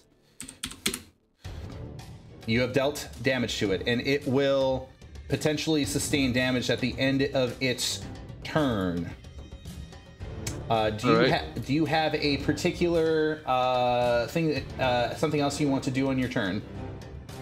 I guess I'll move over here. And that's it for my turn. All right, excellent. Next in the turn order is Zug. Okay, so because Zug is Zug, he's going to look for the bigger thing in the arena. Is this thing, right? Correct. Okay, he's going to rage.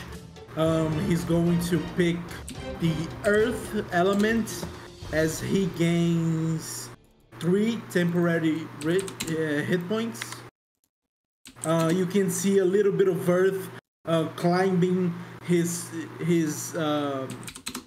feet on and coalescing on his Mogus tattoo across his chest, and he's just going to run towards the big thing because it's big, and he's going to throw an unarmed strike. All right, throw down that strike, my friend. Recklessly, because he's Zug. Because he's Zug.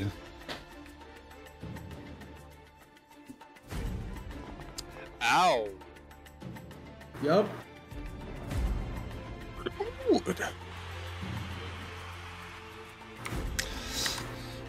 All right, so that is a 24. That is easily going to hit, and then you're going to roll 8 damage. I used my bonus action, used my action. Yeah, that's pretty much it. That's the end of my turn.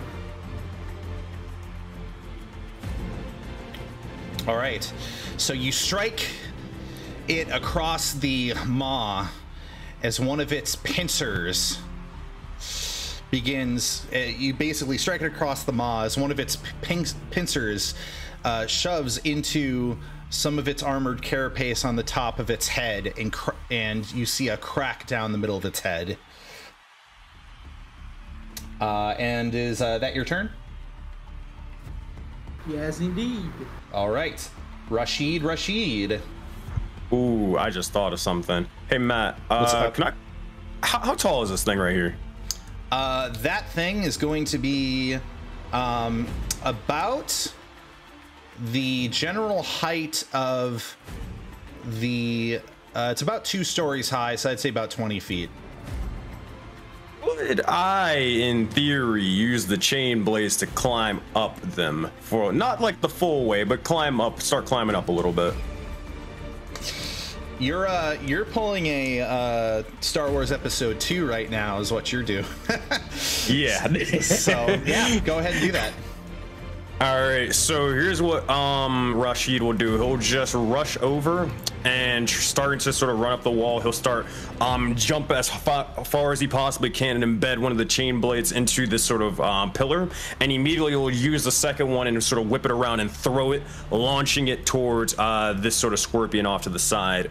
And as this happens, you'll see as this, or a sort of miniature serpent will begin to form and then split into 2, just like another planet and another pantheon divided. He's gonna cast Produce Flame and twin spell that shit towards this guy. All right, go ahead and twin spell. All right, actions. Produce Flame. Bop. Bop. First one. Roll hot. 13. Okay. Is it worth using a D4? I think. I don't like that one. Ah, fuck it. I want to hit him. I don't know. I'll roll a D4 just in case. Hey, bless me, Max. Yay! 17. That's. Oh, you weren't gonna hit the AC, but you hit the AC. God. Oh God. All right. And then for the second one's gonna strike this guy too. Produce flame, maybe. Please. That's a big 20, baby. Big 20. All right. Both of those are going to succeed. I do believe with produce. It's not like create bonfire. This is produce flames. Just basically it's a flame attack. Yeah, it's like a worse fire bolt. Yep. So I believe that's 1d8 fire damage per. Here, I'll just save you a little bit of time. Oh, wait, actually, no, just so it goes through. First one's a 1. Second one, we'll roll again. Boop. A 2! Woo! 3 damage, baby. That's how we do it. All right, 3 damage it is. And now the luck is gone.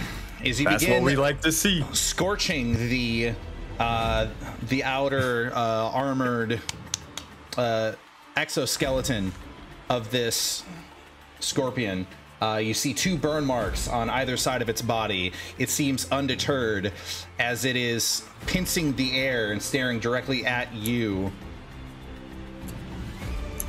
Ready to arise and attack you directly head on.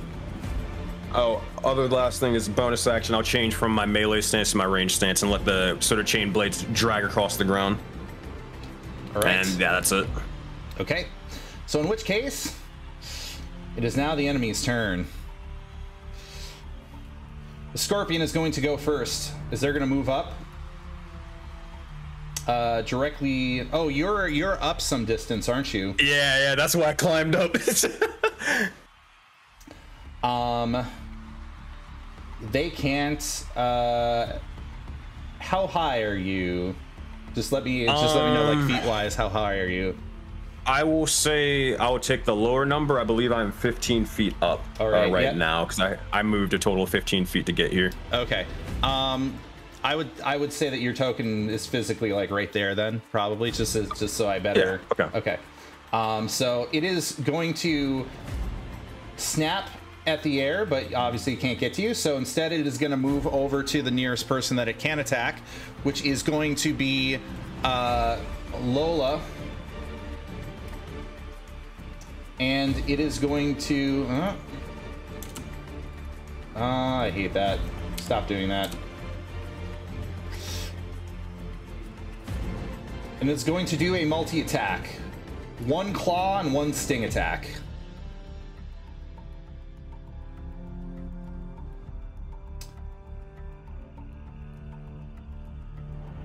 So, 1 claw attack, which is a 12, and 1 sting attack, which is a 12. Both of which are going to miss Lola just narrowly, as Lola darts out of the way of the claw attack, and as the stinger comes down, she does a slide across the ground. The other giant scorpion is going to creep up, is going to have a few people to choose from, I guess. So let's do a... I'm going to roll 1d3. Oh, that's going to be Orgoth. So, targeting Orgoth, it is going to make a claw attack and a sting. 12, does that hit? Nope, doesn't. All right. Sting attack is a 16. That also does not hit. As you also dart out of the way and avoid damage by both of these creatures. Zug. That's what I like to see. Oh, never mind. You have the Ankheg bearing down at you, and with a large roar, it is going to notice all of you in the position that you are at, and it is going to, let's see, 1, 2, 3, 4, 5. Oh, he's calculating something. Yes, I am. It is going to commit to an acid spray. As it was just hit with acid, it will also attempt a strike with acid. Oh, did I hit that twice? I must have hit it twice.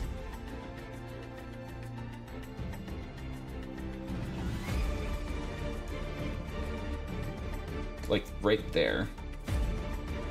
I don't know what the second one is. Let me get rid of that.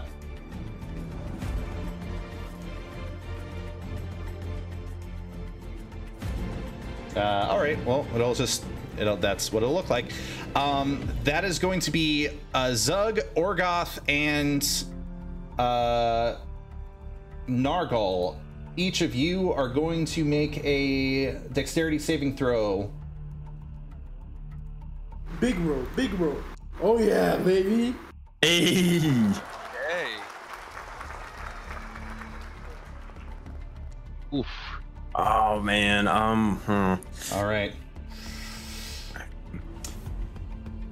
Each creature in that line, of course, must make a dexterity saving throw. Does that... Hold on a sec.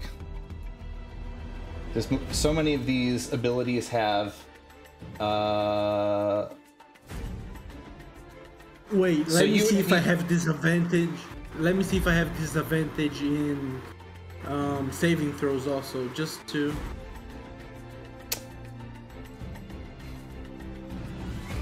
You're checking just reckless. attack rolls. Just attack rolls. Yes. Okay. So that is going to be for anybody that failed 7 damage. For anybody that exceeded 3 damage. Which means Nargal. So I take 1 damage. Nargal is down, not dead, just down.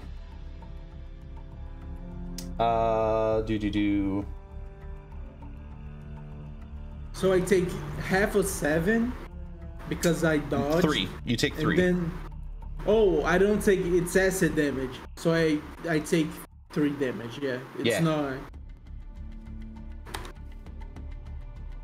Okay.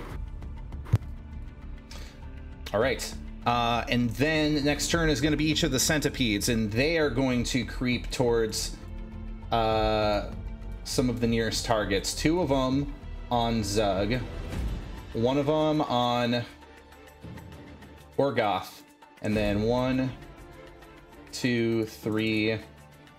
These things, unfortunately, can climb. So it is going to do that right on the heels. 1, 2, 3, 4, 5. Yeah. 1, 2, 3, 4, 5, 6. Okay. 2 of them on the heels of Rashid. 1 of them is going He's to just- attempt to bite. Rashid's just gonna look down and just say, "Why does this town have such much of an infestation problem? What is going on?" But a 13 will miss. 13 will miss. How about a 10? That'll also miss. Yeah, that'll miss. Okay. Giant centipede on Lola will attempt to attack, and it will miss. Ooh, no, they're not doing so. The enemies are not doing so good right now. Nice. Good. Bite attack on Zug. 13 does it hit. Let me see. Fuck, it just hits. It's my Just AC. hits. That's your AC, and then the other one is 10. Okay, so in which case, Misses. 1 bite attack is going to be a 4. Please make a Constitution saving throw, my friend. I believe.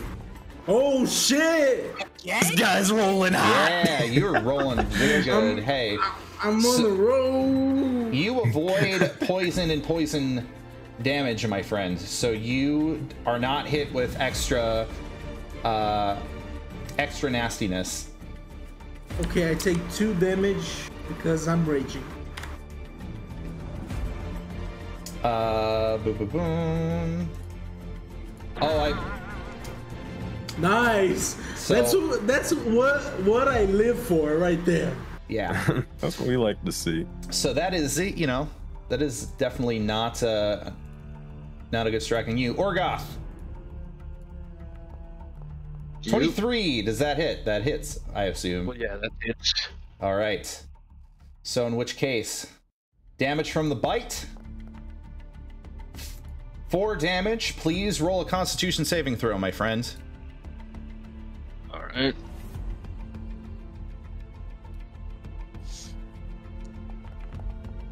Just gonna use that. That is just barely going to cover it. So you are not struck with poison damage. Ooh, I made it. Yes, you did. And so that is going to be their turn. Vance's turn. Well, Vance very simply is going to take his opportunity to do a roguish attack with... Oh, I forgot. Something weird happened. He no longer has his rapier. So he is going to disengage. back up a little bit, and he's going to lay an arrow down on the scorpion.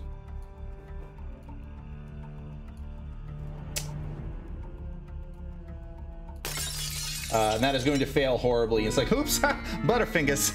What do you want from me? What do you want from me? Oh, shit. Nargal, I will make a death save for Nargal here. That is a failure. Oh. So, one failure.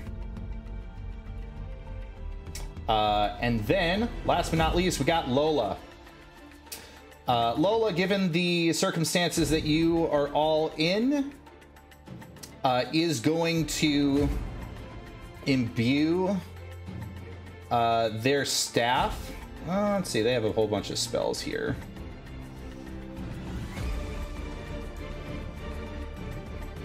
That's fine. A 20-foot square. Okay. Is going to take their coral staff and is going to spin it in the air and then come down on the ground with it. And in response, tendrils of plant matter that look like seaweed are going to spawn out from the ground and are going to entangle a space here. These tangles of seaweed are going to actually not just come out of the ground, but are going to reach up along the pole that you are sitting on, Rashid. And Do I gotta make a strength save or? yeah, I guess by default you are included in that strength save. Son of a bitch. Oh, at least I'm in a place where I'm. Oh god, I don't know what's gonna happen, but we'll figure it out. Strength saving throw. Wish me luck. Dindar guide me. 11. Nah, I'll probably fucking fail. Well, their strength is god awful, so this is probably going to be to your. One of them got a 16, huh? Well, I guess one of them did. Okay. One of them got a 7. One of them. Okay, so 2 of them fail. One of them succeeds. God damn it! If I'm restrained, I can't do shit then. Let me look it up. Let's see. Entangle. Or be restrained. Nope. Doesn't make it. Cool. Cool. So they're going to disengage. And all the scorpion and 2 of the centipedes are going to be entangled. Unfortunately, you are also entangled, but Lola is going to look up at you and say, sorry, but at least they can't move either. Ah, shit. I'll have to think of something. You mean your snake? Hold on a moment. No, he's also a little bit tied up. Ain't that right, shit? Oh, wait, no. Oh, man. The ones that were trying to climb up and snip at your heels, they are both restrained. And you were above them, so they're like screeching and trying to bite at you, and you can't move, but they can't move either. It's probably a freaky situation to be in.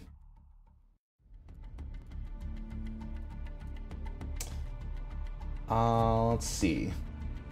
And yeah, that's going to make all of their turn. I'm going to switch over to our little problem in the crystal caves here, as we have another combat to begin. King, you were the first one to go. I'm sorry, say that again. Now we can see it. All right, let me make sure that everybody has observer status of everyone, so that we don't run into the problem. So observer, all players. Ray, King. Configure permissions. All players. Observer. Are all of you able to observe? Do you see? Do you see what's happening between the other characters? You'll have to like switch to another scene and then come back to this one, and then it'll activate. Okay.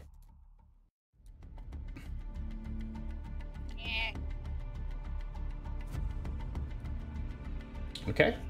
I'm gonna hit preload on Crystal Caves, and then I'll hit activate. Alright, now I see it. Yep, we can see everything. Excellent. All right, King, you were the first to go. You hear resonating in the darkness, and you see, at least in the distance, while there are many different reflections, you see moving silhouettes down the way to the left of you. Well, to the right of you, but left on the map. Oh, okay. I see the fighting has already begun. Very well.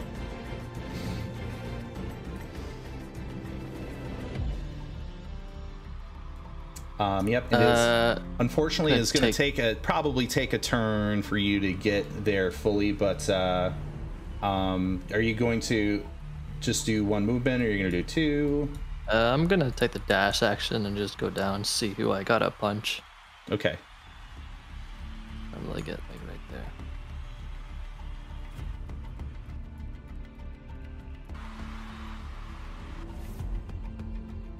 All right. Do I see more or less where you these, shadows are?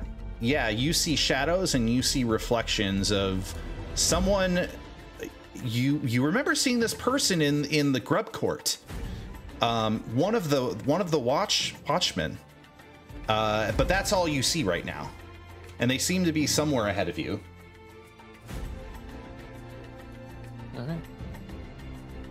End. All right. Is that your turn? Yep. Okay. Oops. Ray, I ended turn. My bad. Your turn. All right. I still can't see anything. Uh-oh. Well, I still don't understand why you wouldn't be able to see anything. I think I would see fighting downwards, so I can only see King. Okay, so let me do this. Since there isn't much of a hidden mystery of finding things anymore in this map, I'm going to configure it so that I turn vision off, so they all just see what you need to see. And no fog exploration either. Is that better? But there be light! Yeah, alright, so I'm just going to move. I see that weirdo from before.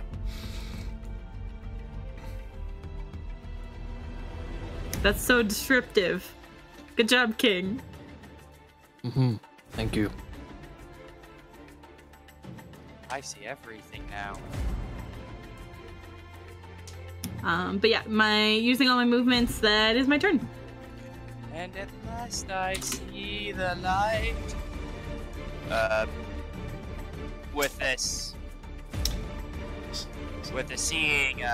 Seeing the reflections. More of just like. I'll explain how this works. You are for free each turn. You can do a perception check to make sure that you are in fact looking at the right Watchman Mord. If you succeed your perception check, you know which one is the right one. If you fail, you have to guess. All right. So that's what I'm gonna do. I'm gonna do a perception check. Come on, Big Salvia, help me. God dang it! All right. Well, in which case, you have to guess from the ones that you see which one is Watchman Mord.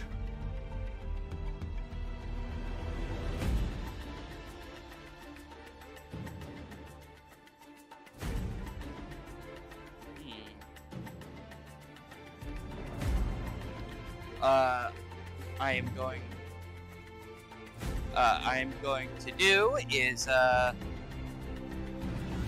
look over at the one closest to me. And I am just going to say to him, your mother is a hamster, and cast vicious mockery on him. Which one? This one. Okay. Watch it be the right one. I believe in you. This man's playing with fate, I believe. Yeah. He needs a wisdom save. Let's see. Instruments subtle at a creature you can see within range. So you have to, if the creature can hear you, though it need not understand you. Oh, interesting. So in this case, I would say that you can see it technically. You are making an audible. You are throwing mockery at this individual. So it doesn't matter which target it is. You see it. You don't know which one it is, but you just technically see it. So they will, regardless of which one it is, make a saving throw. All right. And that saving throw will be a 17, so they will succeed against it. They succeed. And with that,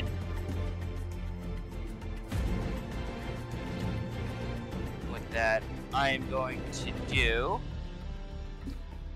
is I'm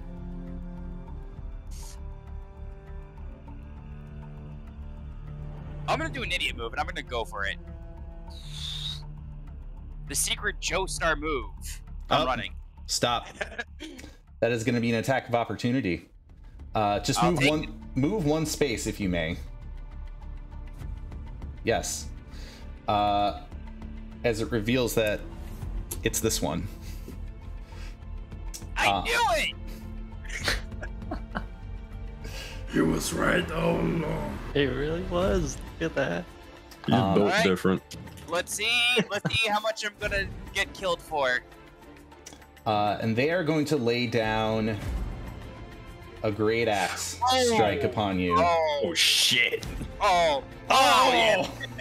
Oh, that's not the damage. That's not the damage. That's Hold not on, the hold on. damage. Let's Yeah. see what And, happens here. Okay, I'm good. Okay. All right. So they deal 5 damage to you as you move. As you move away. Don't worry, he's rolling that Rashid damage. All right. And with it, in my disguised voice, go, I knew it. But yeah, that will be the end of my turn. Okay. And upon their turn,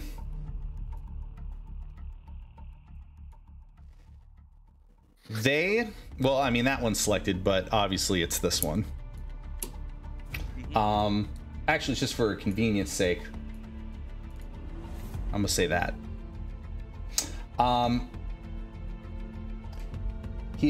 Watchman Mord is going to move up to you and is going to take the flat side of the great axe, not the sharp side, and is going to strike you with the intent of shoving you back 10 feet, knocking you prone. Alright. So this is going to be bludgeoning damage instead of slashing damage. Let's see if this... It does not hit! Interestingly enough, while they fail that strike, you notice that they do have another attack. Oh, no. As they swing the thing around with both... As they swing the weapon around with both hands and they miss, they take one of their hands from the hilt, and you see claws spring out from the gauntlet. Not spring out, but literally claws, like feral claws, come out of the gauntlet and attempt to slash you. That hits. That hits. And that is 8 damage. And as they do so,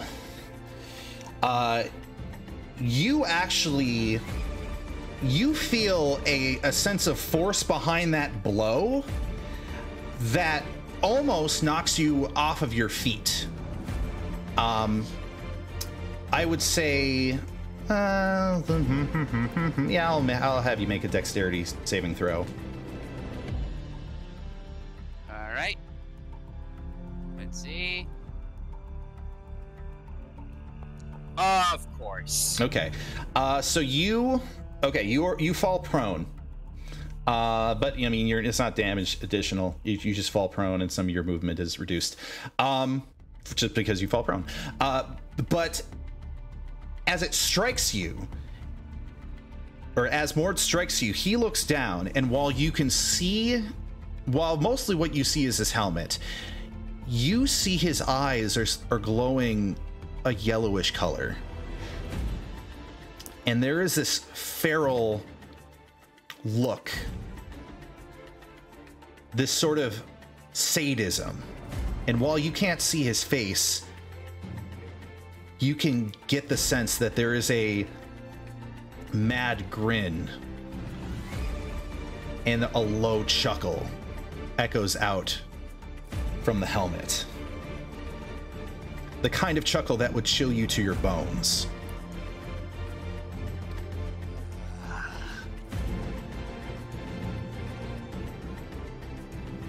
And that is going to be Mord's turn. Which brings us back to the battle tent.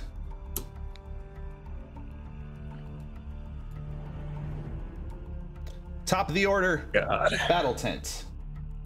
Orgoth.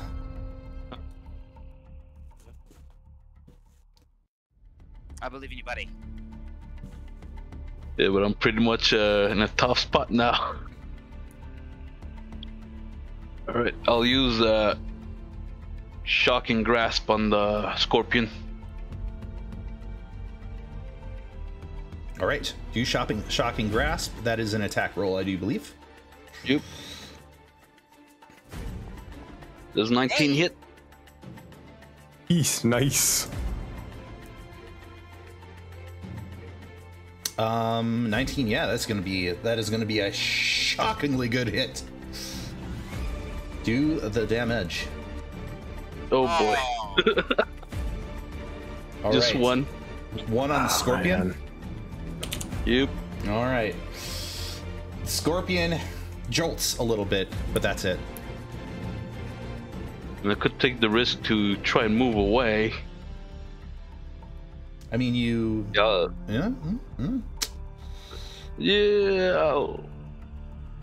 I'll take the risk. Okay. So I'll move here. You would be Hopefully. invoking 2 attacks of opportunity in doing so. Oh shit. Alright. I'll take him. You'll take him? Gonna Okay. pray. So that's going to be 1 bite attack. 13, does that hit? Yep. All right. And then 1 claw attack from the Scorpion. 7 does not hit. All right. So for the bite attack, that would be boy. 4 damage. Let's see. I just had 4 HP.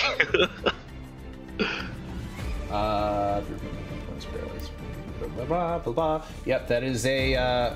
Oh, are you down? Yep. Oh, man. No. Yeah, D6 hit dice. Oh, God. No. All right, unconscious you are, my friend. I'd say Constitution saving throw, however, because this might be. All right. Is it part of the same, or is it no? The bite does. Okay, Constitution saving throw. Okay, well you don't get hit with terrible poison damage in auto death saving throw. Auto fail death saving throw. So you are down and you're unconscious. I will move it to Zug. Zug has nothing to do healing wise, so he's just going to look at the bigger thing next to him, and because he dodged the acid spray, he's gonna say, Try harder! Kill me! and he's going to throw out 2 unarmed strikes recklessly again. Okay.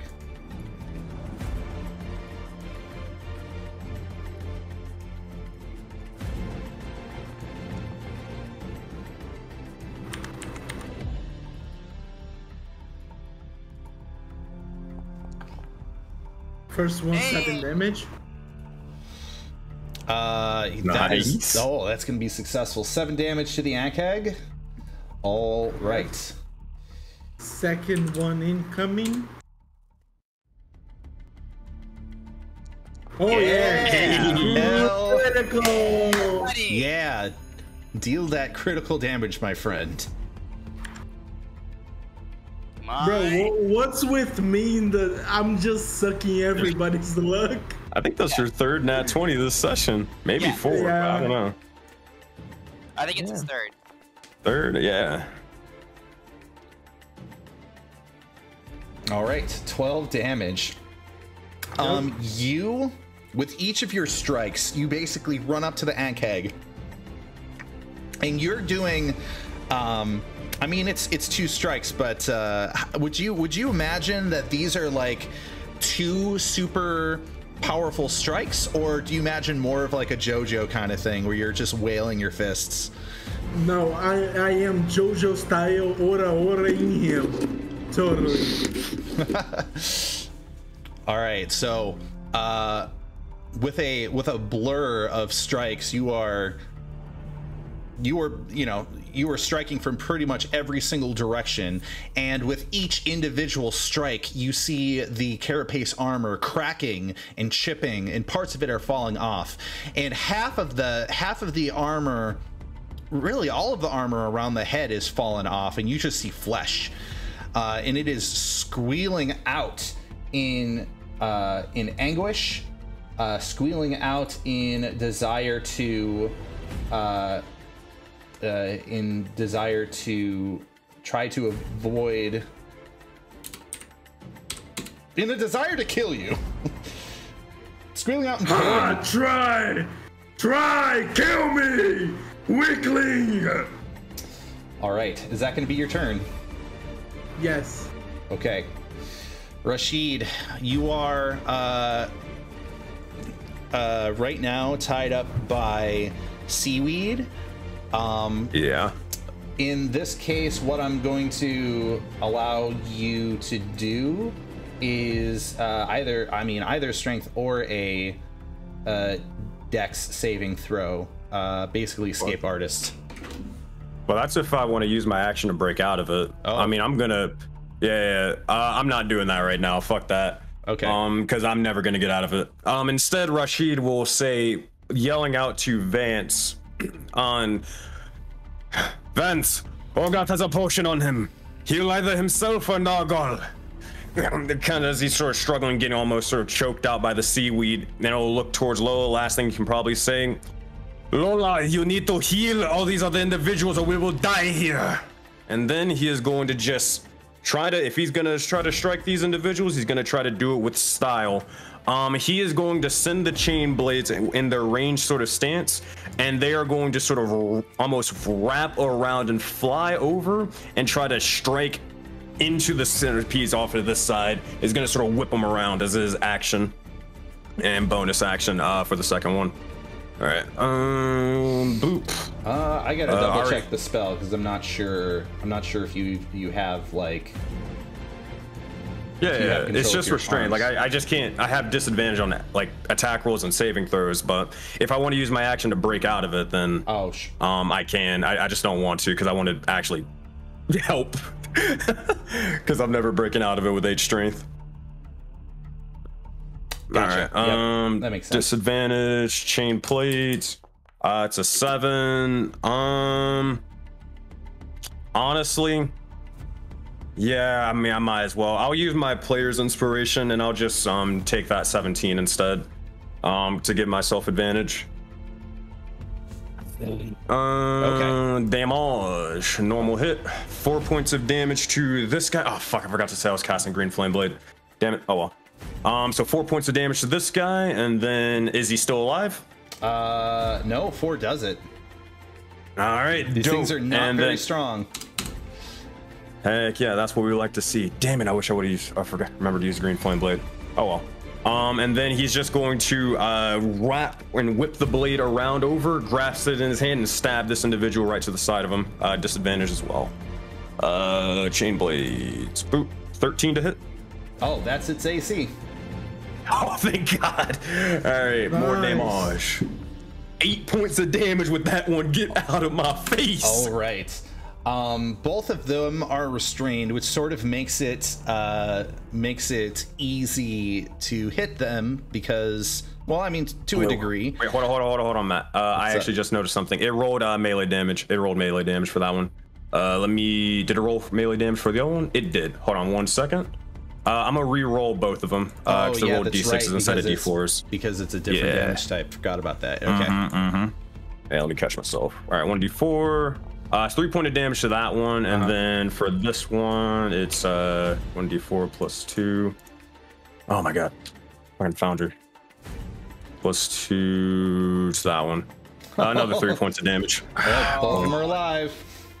Yep, with 1 hit point. That's what happens when you roll everything with disadvantage. But hey, at least it's something.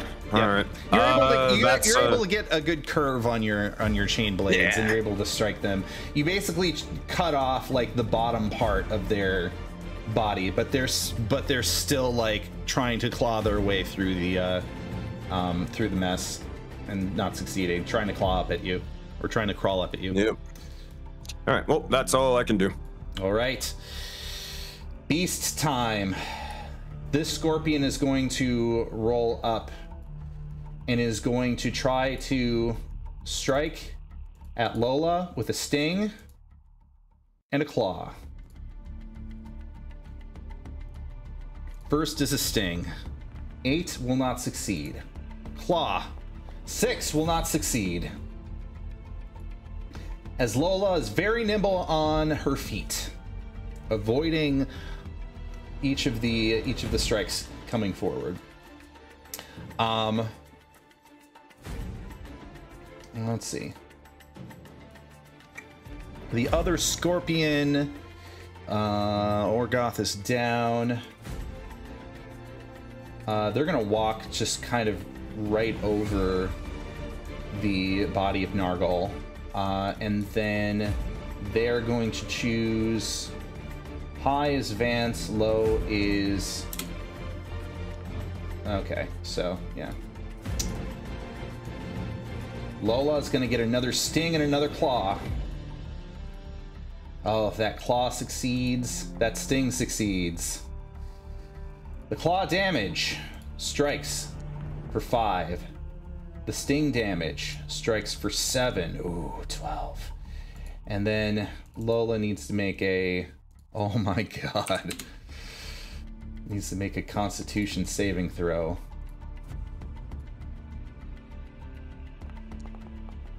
Oh, just makes it.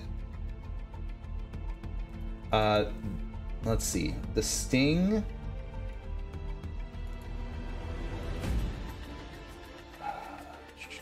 or half as much damage on a successful. Yuck. Okay, well, do they have any sort of reaction? They don't. Well, unfortunately, Lola has fallen.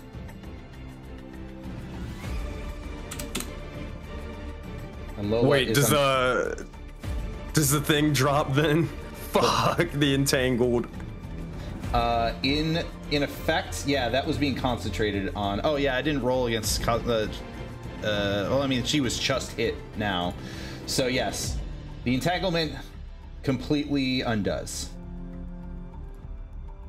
God. Oh no. This may be unfortunate now.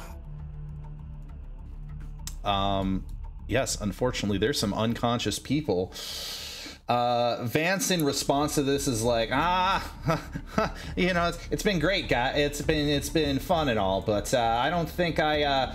And then, of course, Centipede starts waltzing up, and then makes a bite attack. That's a 19 damage. Oh, it's a Vance, yeah. Constitution saving throw. Oh, yeah, succeeds against it. Okay. And then Zug. You're gonna have an Ankheg very angrily try to bite at you. Come at me! Oh, that is going to succeed. Fuck. He did come. 12 damage. Okay, so how much of that damage is acid? What do you mean? I only have the damage on piercing, bludgeoning, and slashing. And the damage roll is both slashing and acid. Oh, see, 2d6 plus 3 plus 1d6. Yeah, it doesn't break it down. Oh, yes, it does. Does it? The 2d6 was 4, and the acid is 5. Hold on a sec.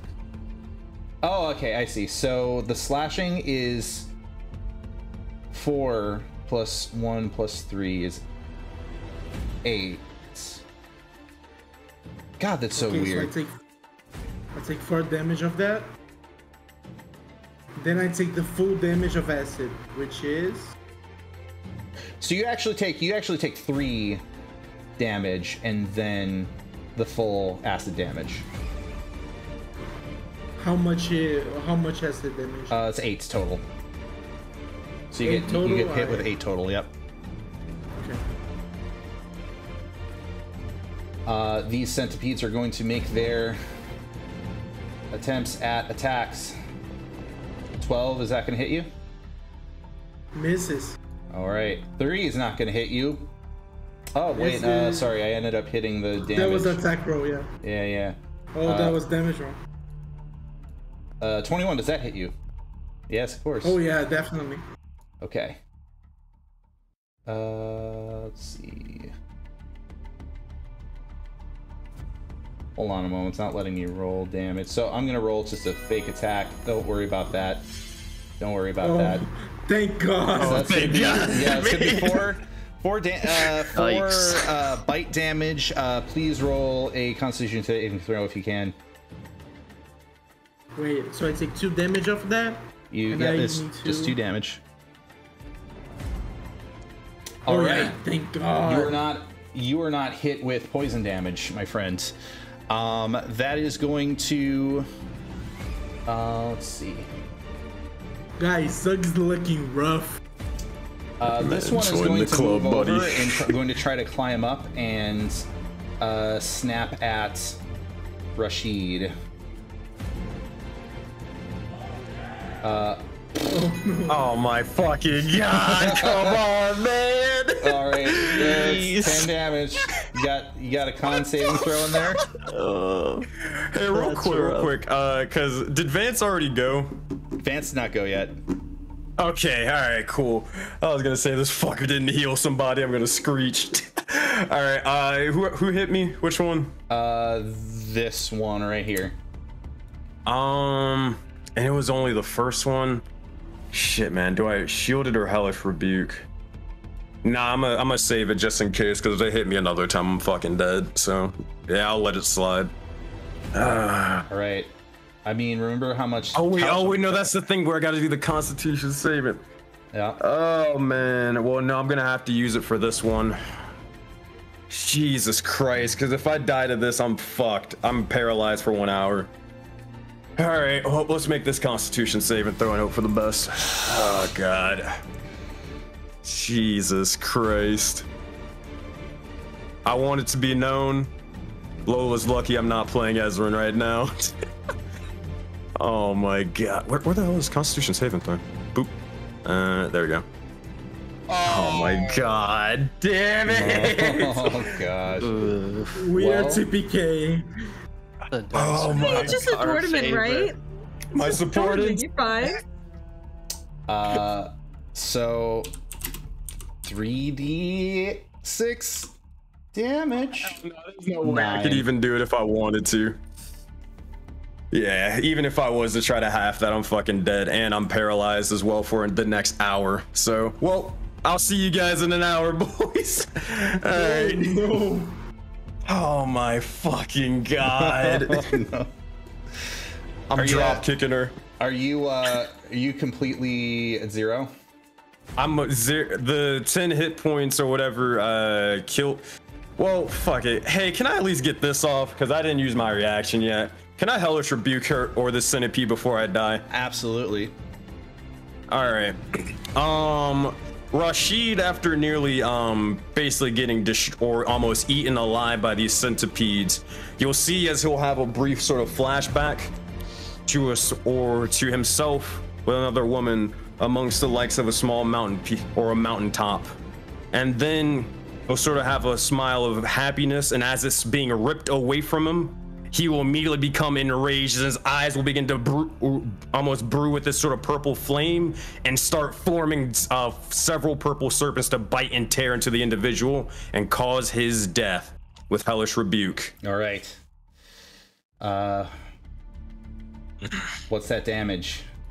Make a dexterity save and throw for me. I mean, if they only have 1 HP, then yeah, they're dead. Well, it's gonna fail.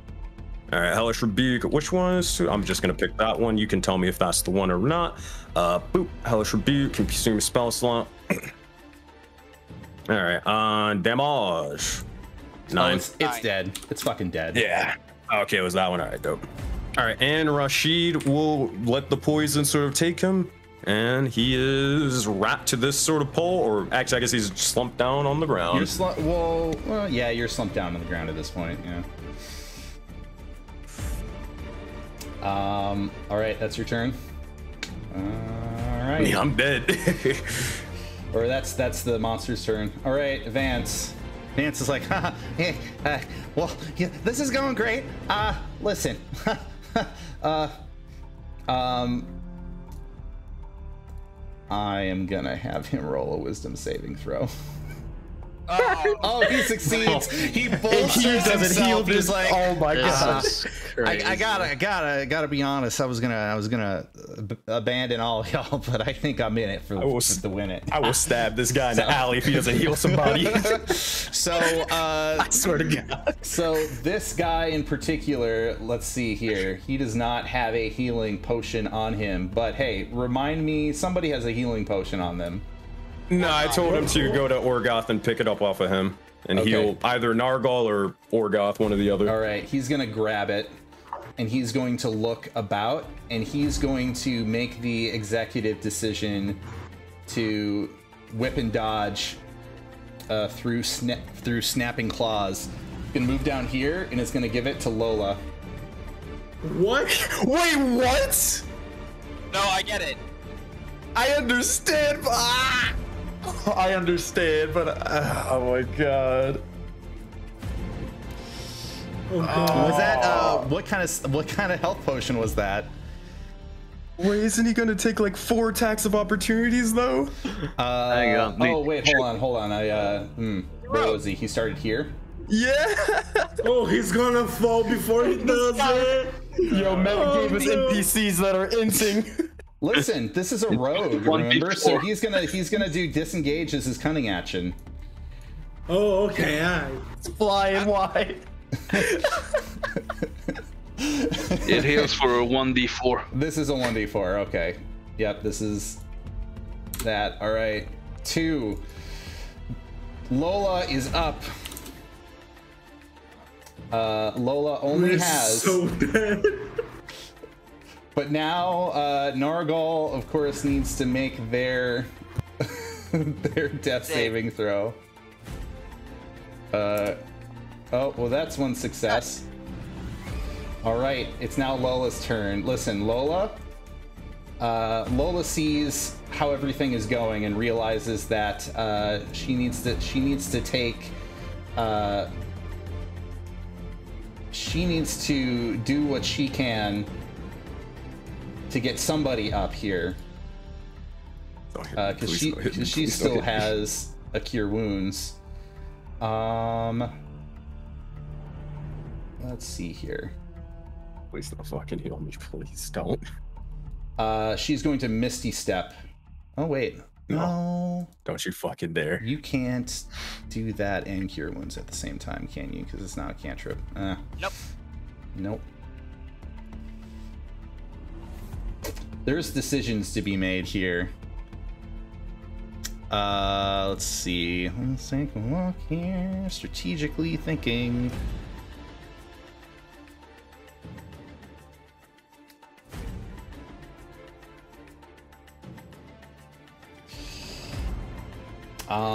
Well, in order to prevent her getting attack of opportunity, she's going to move up, and she is going to cure wounds Orgoth.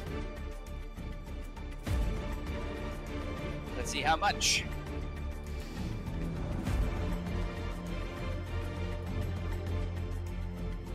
At a 2nd level slot. Yo. Thank God. Hold on, I need to know if it's going to compute it correctly. All right, hold on a sec. Cure wounds is. Yep. All right, that's 10. I didn't roll for it didn't add the wisdom modifier or whatever she uses. Yes, +4, so that's 14. Hey. Oh, nice. Oh yeah. Hey yo, for a second there, I thought she was about to Misty Step and try to heal me. I was about to drop kick her. Because I would have just been still unconscious and paralyzed, like, yes, thanks. It's fucking paralyzed. And then she's going to look directly at you, Orgoth, and say, "Listen, we're not gonna outlast this unless we get as many people up as possible and get as many of these things dead as possible." What just happened? What's going on? She's literally gonna slap you. Says, "Get up!" What was that for? We're about to die. Oh, right. We're about to die. All right, the battle. Yes. Sending souls to Morgus.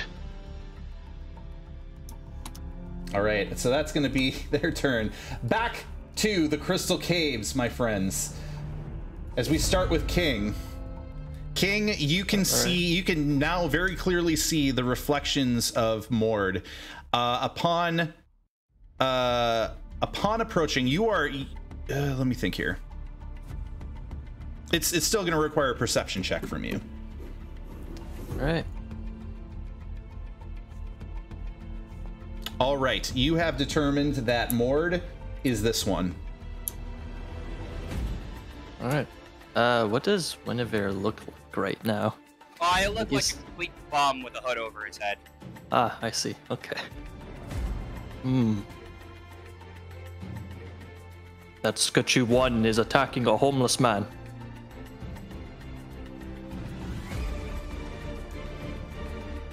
Don't worry, homeless man. I've got you. I'm gonna swing my great axe at him.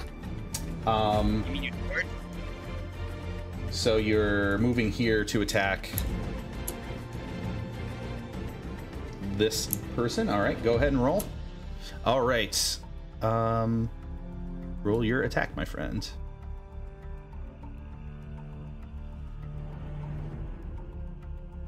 And I have advantage because there's no sun blinding me. Exactly. That attack roll, unfortunately, is not going to be enough to strike Mord. Mord is wearing armor.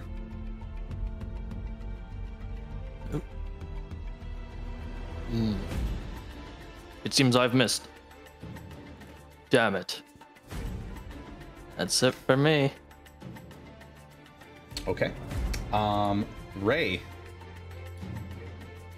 I would say at this point, since two people are facing one reflection, that will in this case save you from needing to make a perception check.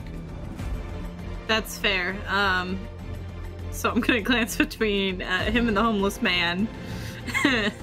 Just because I guess he's still looking homeless, and I am going to go away. Stop moving.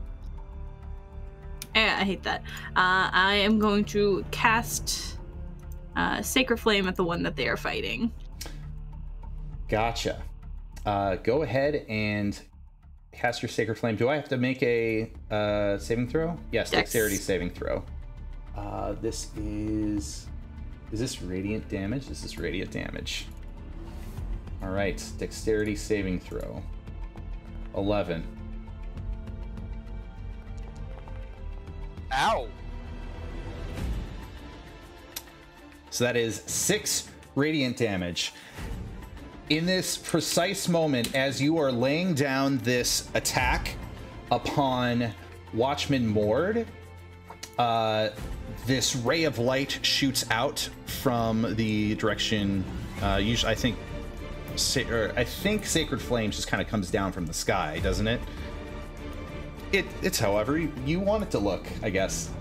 Yeah, just like as she just like calls upon the radiant energy, it just beams down at him. Yep. The radiant energy beams down on him, and not only does it hurt him, but you actually see smoke as it singes him, and he bellows out. Everybody present, please make an Arcana check. Interesting. Right. Oh my god! Feels bad. I hate this dice today. They do not like me.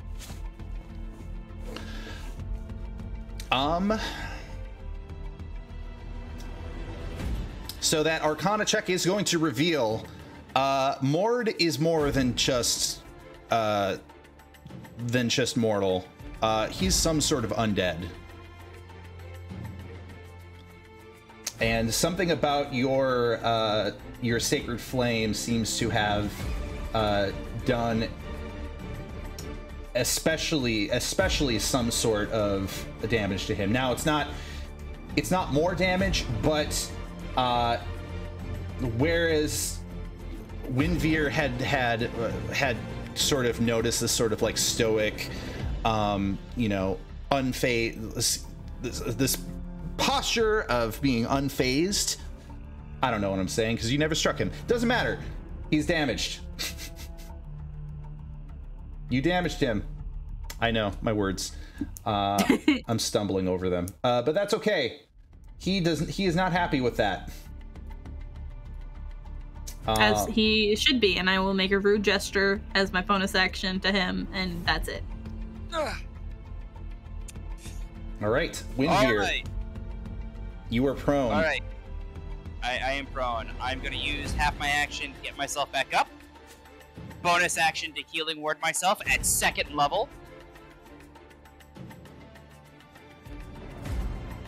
Because that is a bonus action, thank God. Oh wow, the homeless man has powers. I was right about to say that. And I heal myself for 8, of course. Alright, so I bring back up to here. What a strong homeless man. And with it, fling out a rapier from my hip and stab him with the rapier attack. Okay. Preferably in the eyes. All right. Roll your attack.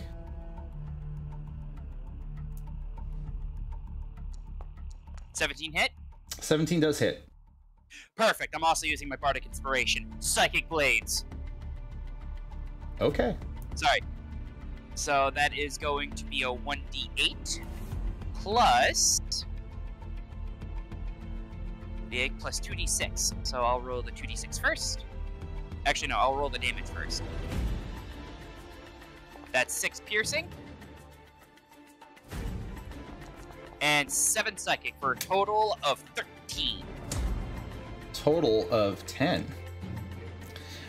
For as you stab him with your rapier, you notice that the rapier itself it sinks into his body, but he just looks down and he looks up at you and he just chuckles.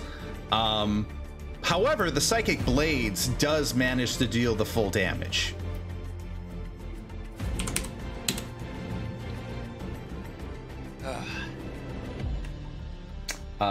Is that your turn? With that, I look at the other two, and just yell out, "Don't hold back!" Of course. All right. And you're doing it in like the Windrear voice, right? Like you don't have a disguised voice. I'm doing it in my disguise voice, yes. Okay, so you're still just a homeless man. This is one crazy homeless man. Who that? All right. So, Mr. Homeless Man, since you were the one that struck out, Watchman Mord is going to make a great axe slash at you. This is gonna hurt. Is it 13 hit? Hits. All right. 15. I am now. Oh no! I have HP. I'm still I have a up. response. I have also a question. So I have Cloud Rune. And it says, once per short rest, when you or a creature you can see within 30 feet of you is hit by an attack roll, you can use your reaction to choose a different creature other than the attacker within 30 feet of you to become the target of the attack instead. Just out of sheer curiosity, do the clones or that dead body over there count as a target? I mean, the body is dead. It's not targetable necessarily. It would need to be a living creature.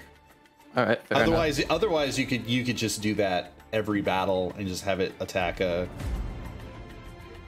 thing that doesn't exist. That's, I don't know. That sounds like that needs a ruling. So what's this ability called? Cloud Rune.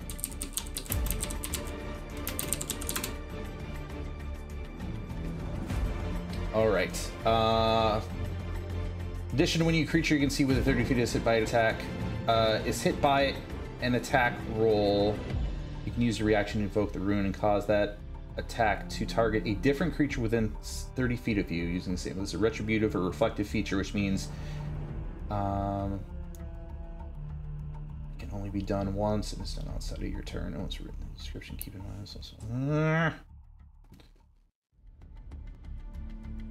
Well, he wouldn't be able to hit the body because he's not right there when he's making the attack. So basically, if you want to, you can take the attack instead. Yeah. Do it. You got it, King. Do it. Yeah, I'll take it. All right, that's the heroic thing to do. You shall not harm the homeless man any further, demon. That is going to be 15 damage. Can you take 15 damage? Yeah, it's just not looking too good. All right. All right. Gosh, do I have to start healing? What? He is in response to this. Watchman Mord was intent on pretty much ending Windveer with that blow, but you've basically have taken the attack. So he is going to follow up with an enraged scowl. He's gonna flip the visor up on his helmet, and he is going to step over to you, and you are gonna see him open his mouth, and he is going to hiss at you with massive fangs, and he is going to bite you, but fail. Pathetic rat. And that is pretty much going to be his turn, except for one thing. he is going to... let's see. He can't regenerate because somebody hit him with radiant damage. So he's going Bam. to do nothing. Ooh, nice. Okay, well, that's his turn, which means we go back to the battle tent. Next in line Oh god. is Orgoth. Help All us. right. Well, I'll use my special arcane recovery. Now I can use my second level spells. And Orgoth will pretty much take his dagger, cut up his hand a bit, throw some blood toward the big insect to help out Zug, Mm-hmm. and cast my cloud of daggers. All right, where are you placing this cloud of daggers? Pretty much like between these two. How big is the cloud of daggers? It's just 10 feet? 5 feet. 5 feet. 5 feet, I think. Oh, that's right. That's a 5 feet radius. Got it. So specifically these two creatures. Roll the damage, friend.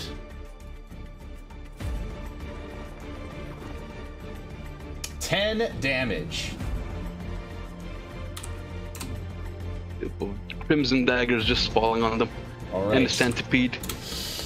Crimson daggers falling down like ice shards falling down from the top of a frozen cave begin cutting into the Ankeg and the centipede, completely shredding them into individual chunks of chitin, flesh, pus, and remains as they both collapse upon the floor, dead.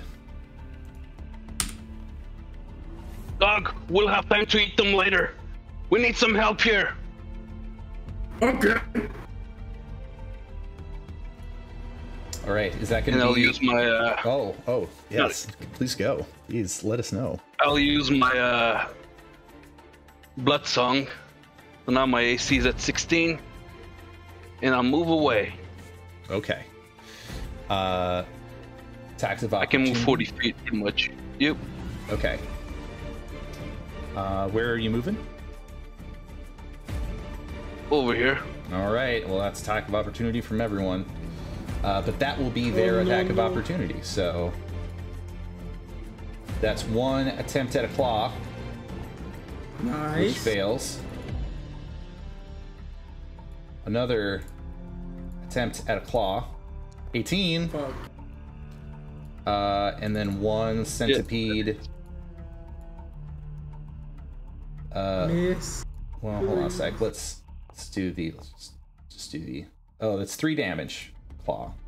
All right. Centipede bite misses. Oh. All right. You are now a distance away. Oh, that's it for my turn. Okay. Which means it is Zug's turn.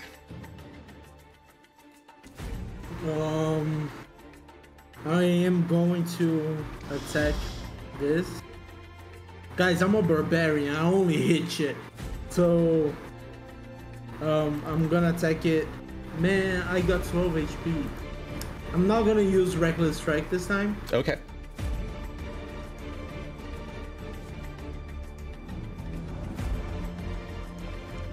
Okay, first one 22. All right, 22 hits. If you can do 7 more than damage. 4 damage. Oh, yeah. You beat this centipede into a bloody pulp. Just And a I'm big gonna splatter walk on the up. ground. Gonna walk up over here and use my bonus to unarmed strike this one. Okay. Please. Okay, 16 hits. 16 hits. Can you do more than 4 damage? Oh yeah. The dice. I believe in them. All Okay, right. 10 damage. Another strike as you walk over, or you could leap some 10 feet and just come down in a small crater with your fists. As you see the entrails of a centipede just splat, become jelly. Zug is just like, ha ha ha ha! It's fun stepping on vermin! That's pretty much my turn. All right. Let me go back here. Okay, excellent. So that is going to be your turn. It comes upon Rashid. Please roll a death saving throw, my friend. I'm stable. I'm trying to remember. The poison stabilizes me, so I'm just. Well, you went below. Yeah, I'm just stable. Is that a thing? Hold on, I don't want to like. Yeah. Constitution saving throw, take poison damage. The poison damage reduces the target to 0 hit points. The target is stable but poisoned for 1 hour. Yeah, you're right. Even after regaining hit points, so and they are just like, paralyzed while poisoned in this way. You're exactly as you said. You're Nah. Okay. So that is that. So I am out of the tournament fight. Fight on. But there is a D4 health potion on me if anybody needs to use it. All right. Scorpion time.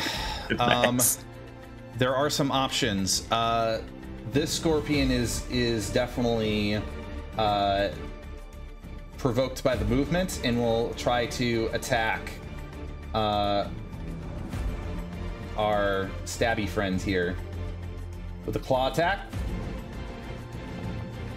which is a 15. That would succeed. 4 damage does not down him. Yeah. However, the follow-up will be a sting attack, which is a 14.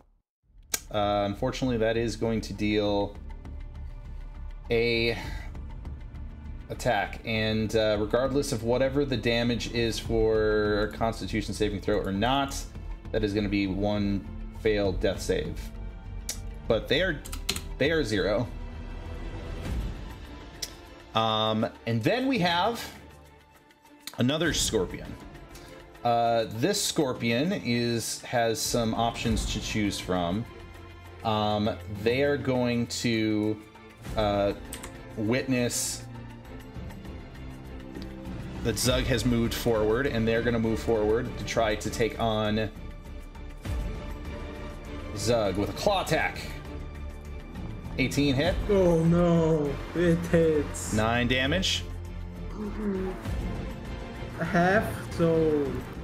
Oh, so that's 4. Okay. How much are you at? Ooh, you're getting down there.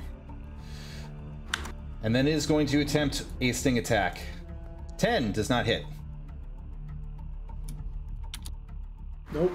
Okay. Then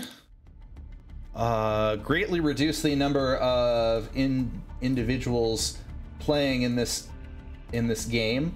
The movement of Orgoth over to the far end is going to provoke at least one of these centipedes. That centipede is going to attempt a bite attack on you. Oh my god. Oh boy. No. Damn it! I don't have enough. Well, the crit is 4. So it doesn't down you. However, you can't make you can't make a con saving throw. Alright. We just gotta laugh at the pain. I know. Well, You succeed against it, and you are not paralyzed. Thank God. And then Good job, buddy. this one is going to move over to our axolotl. Oh, Quick shit gets an attack of opportunity. That's just a fucking that's a snake. successful attack roll. What's the damage on that? That's 6 damage. She down. She's down. Yeah. Yeah. Oh my god. And that is one death saving throw fail. Well, no, hold on. Hold on. Let's see what me in a dream. See what her con saving throw is. Okay, well, succeeds. Nice. All right. So all 3 of your NPC friends are down for the count right now, and the only individuals up are badly injured Ambrose and Zug. Let's see what you two can make of this situation. I am both of those, yes. So Vance This is tough. is gonna fail. Ooh. That's 2 fails. Oh no. Poor Vance, he's gonna die. Nargal is gonna fail. Oh my god, everyone's Jack Boy, she's actually about to die. Wait a minute. Listen, Jackistan in his one shot used Nargal as an NPC. So he's probably not going to be happy that he won't be able to use Nargal if she dies here. Then Lola is going to roll a death saving throw. That is a success. Sandman's gonna come in and like save the day, right, guys? Right? Oh man. So in effect, basically, ho ho! It seems like our champions are in quite the pickle. What do you say, crowd? What do you say, my brothers, sisters, and others? Shall we help them out? And there is a cheer from the crowd. And my way of saying, anybody in chat, if you have an opportunity to throw down something like a health potion or any buff with channel points, now would be the time, as the crowd goes wild and starts chucking things onto the field in excitement. But some of those things may be in the form of some inspiration or health. I guess we'll see. But in the meantime, Crystal Caves ahoy. King, you've taken a severe blow from Watchman Mord. What is your response? All right.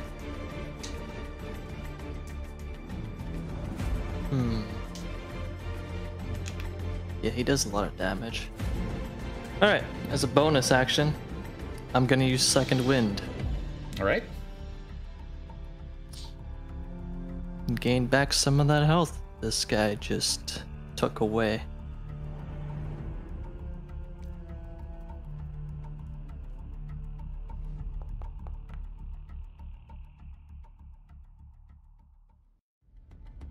All right. All right.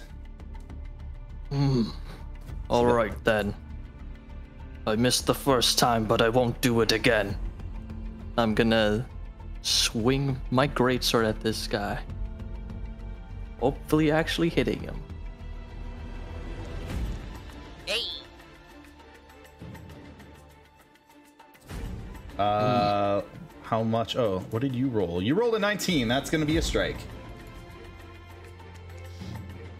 15 damage. Take And that. that is a mundane sword, correct? Or mundane blade. Not magical. Yeah. So that is Nope. going to be half of that. It'll be 7.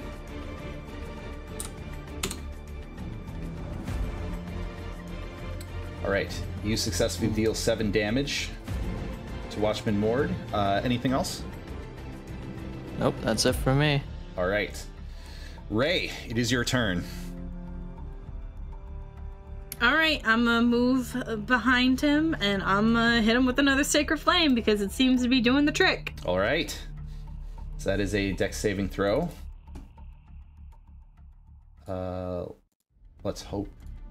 Come on, Big Salvia. Big salvia. Bad salvia. That's a 19, so that is going to succeed against. Damn.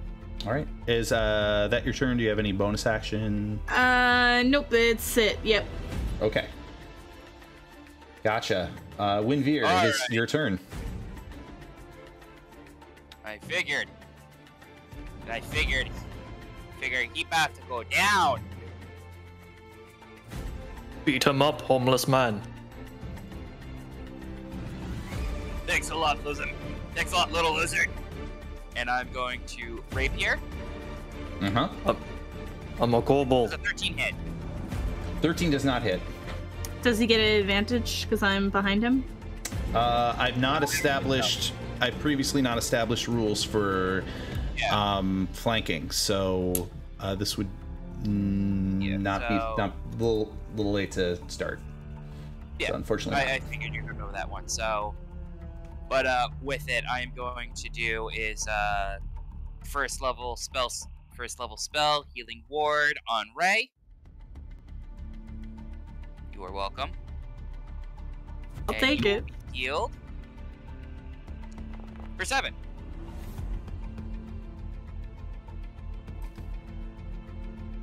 And that will be the end. Okay. Now it is Watchman Mord's turn. Watchman Mord does actually, in fact, realize that they are in a position of being compromised. However, at the start of its turn, it has at least 1 hit point. Therefore, it regains hit points. Why is it doing that? Stop that, please. What is going on? It won't let me change the hit points. Let me change the hit points, please. All right, let's close that. Let's try this again. You're not dead. Stop it. You're not dead. Stop it. Oh, there we go. Cool. You see as it actually regains some vitality over this last turn, and it is going to recklessly attack someone. It's got 3 options here. Well, King was the one. Hold on a moment. Who hit him? That was... Yes, you did actually manage to hit him. So, Watchman Mord, with his sights on you, is going to take his great axe and is going to recklessly attack. Oh, that's a crit.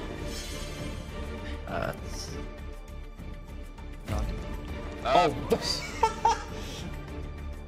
Well, the crit damage ended up only be 6, so... Ow. So lucky that. Is going to step forward again and try to bite at you. Let's see if it's still attacking recklessly. All melee weapon attack rolls during a turn, but attack rolls against it. Okay, yes. So it is really going in for advantage on a bite. 19. It's just so many net 20s today. All by Matt, too. Yeah. One willing creature. Creature is restrained. Oh, I'm doing this wrong. It can only do that if the individual is restrained by a claw attack, I think. I think that's how the ruling is. Oh, yeah. That's correct. So, never mind that. I'm gonna roll for a claw attack instead. With advantage. Oh, it's the same attack. Okay. Claws it is. 10 damage. To who?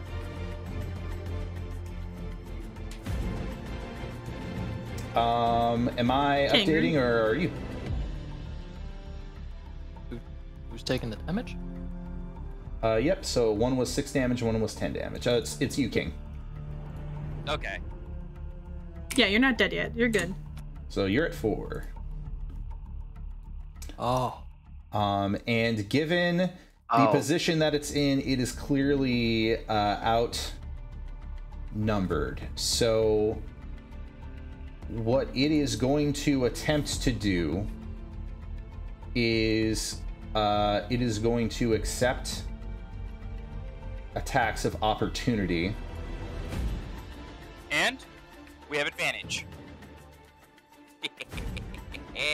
Thank you, Reckless. He's going to move away. So both of you get attacks of opportunity. Both leave at the same time. Ray, roll your attack of opportunity as well? Or did you already? Okay. I'll stick to magic. Okay. By the way, what's up? It's time for Psychic Blades. Let's see here. Is that something you just add to your attack? Yeah. Every round, any attack I make, I can take one Bardic Inspiration dice and use it to do 2d6 psychic damage. Okay. So I was gonna say I think it's the damage roll is because I got a critical hit. 9, and now I have to do is roll the Psychic Blade damage. So that's 4 damage. If I remember, because I got a critical hit, I can roll critical hit damage with Psychic Blades. Actually, no. What did you just say, critical hit or normal damage? 1 sec.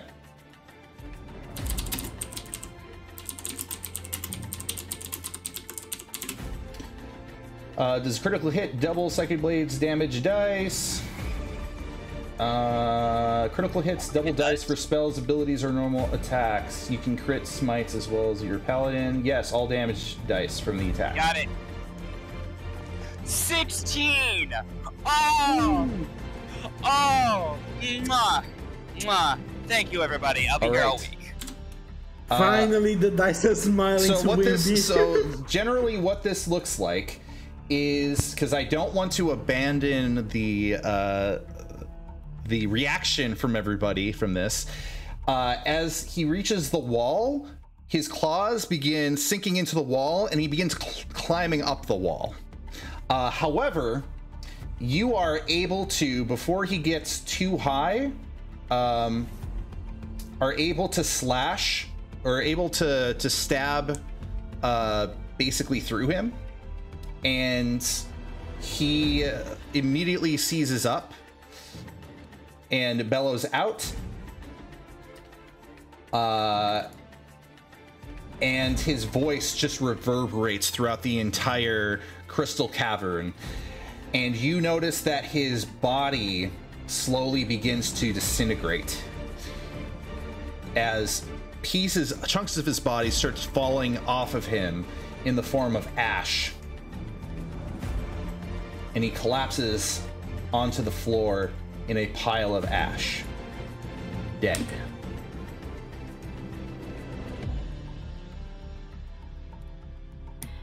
Nice going, homeless man. And at this point, what do I need to roll to put 2 and 2 together with his psychic dagger attacks that we've seen before? You've seen the psychic dagger attacks before. I would say you. Some things are sort of like revealing of a character. Mm-hmm. You know who it is. Yeah, I'm just staring at him as I wait for him to say something. Is there a roll to see? There is investigation. Yeah, go ahead and roll an investigation. Yeah, my guy's pretty dumb, so you know. Yeah, or an insight, one or the other. I wanna see if I can figure it out. See if I know it's Winver. Yep. I definitely know. Yep. Yeah. It is most definitely Glad the Winter. nat 20 comes in now. Yeah, Right? exactly. So I just go, fine. Once again, thank you for the help when it comes to the cup. I was gonna say thank you for the help. Great. Right. As I look over the other two and I walk over the body, it goes, well, You mind helping me? I am bleeding profusely, but sure. Don't worry, we'll take care of that. As I also take out a little bottle and I start taking up some of the ash from our associate. All right. With that, we are going to take that body and we're going to head out as fast as we can. Now we're gonna get back to you now. Okay, and then we're already at 9, but Critical Role hasn't started yet, has it? That's later. Oh, it's been started. It's been started. Okay, so I should probably wrap it up then. Okay, well, here's the short and the long of it. This is how we're gonna wrap up this particular session. Next session, we're just gonna continue on with the arena combat, but in this particular case with you in the Crystal Cavern. I need to read up on a spell to make sure that it does what I intend it for. Next session is 5 minutes. We all die. Creature. Half of us are all right. It's only one person. Okay. What ends up happening is, upon the death of that creature, you notice the silhouettes or the faint reflections of 2 other creatures.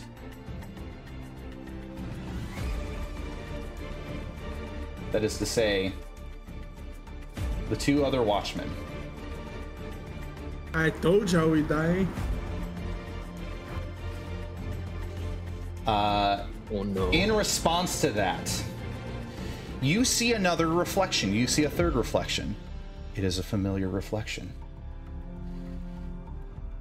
Like in many reflections before, you see the same person, same exact person that has been peering at you this entire time since you had started your journey here in Autumn Rock.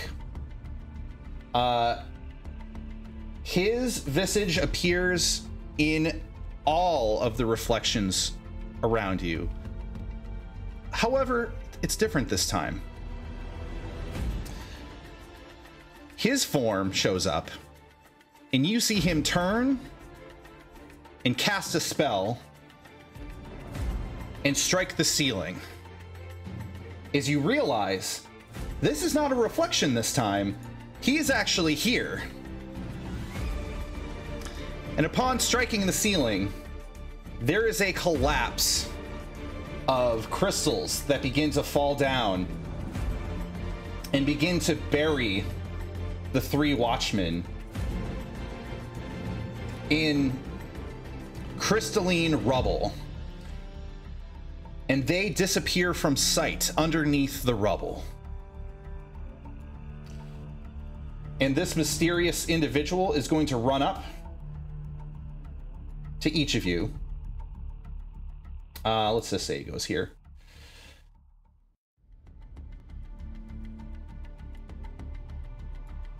And he's going to cast a spell. But who is he going to choose to cast the spell on?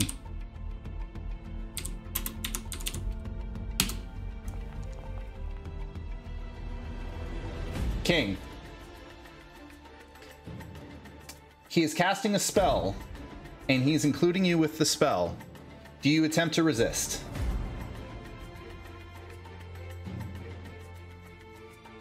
I'm gonna say, yeah. King doesn't know this guy. He's Okay. sketch. Pretty sketchy. It's pretty sketchy.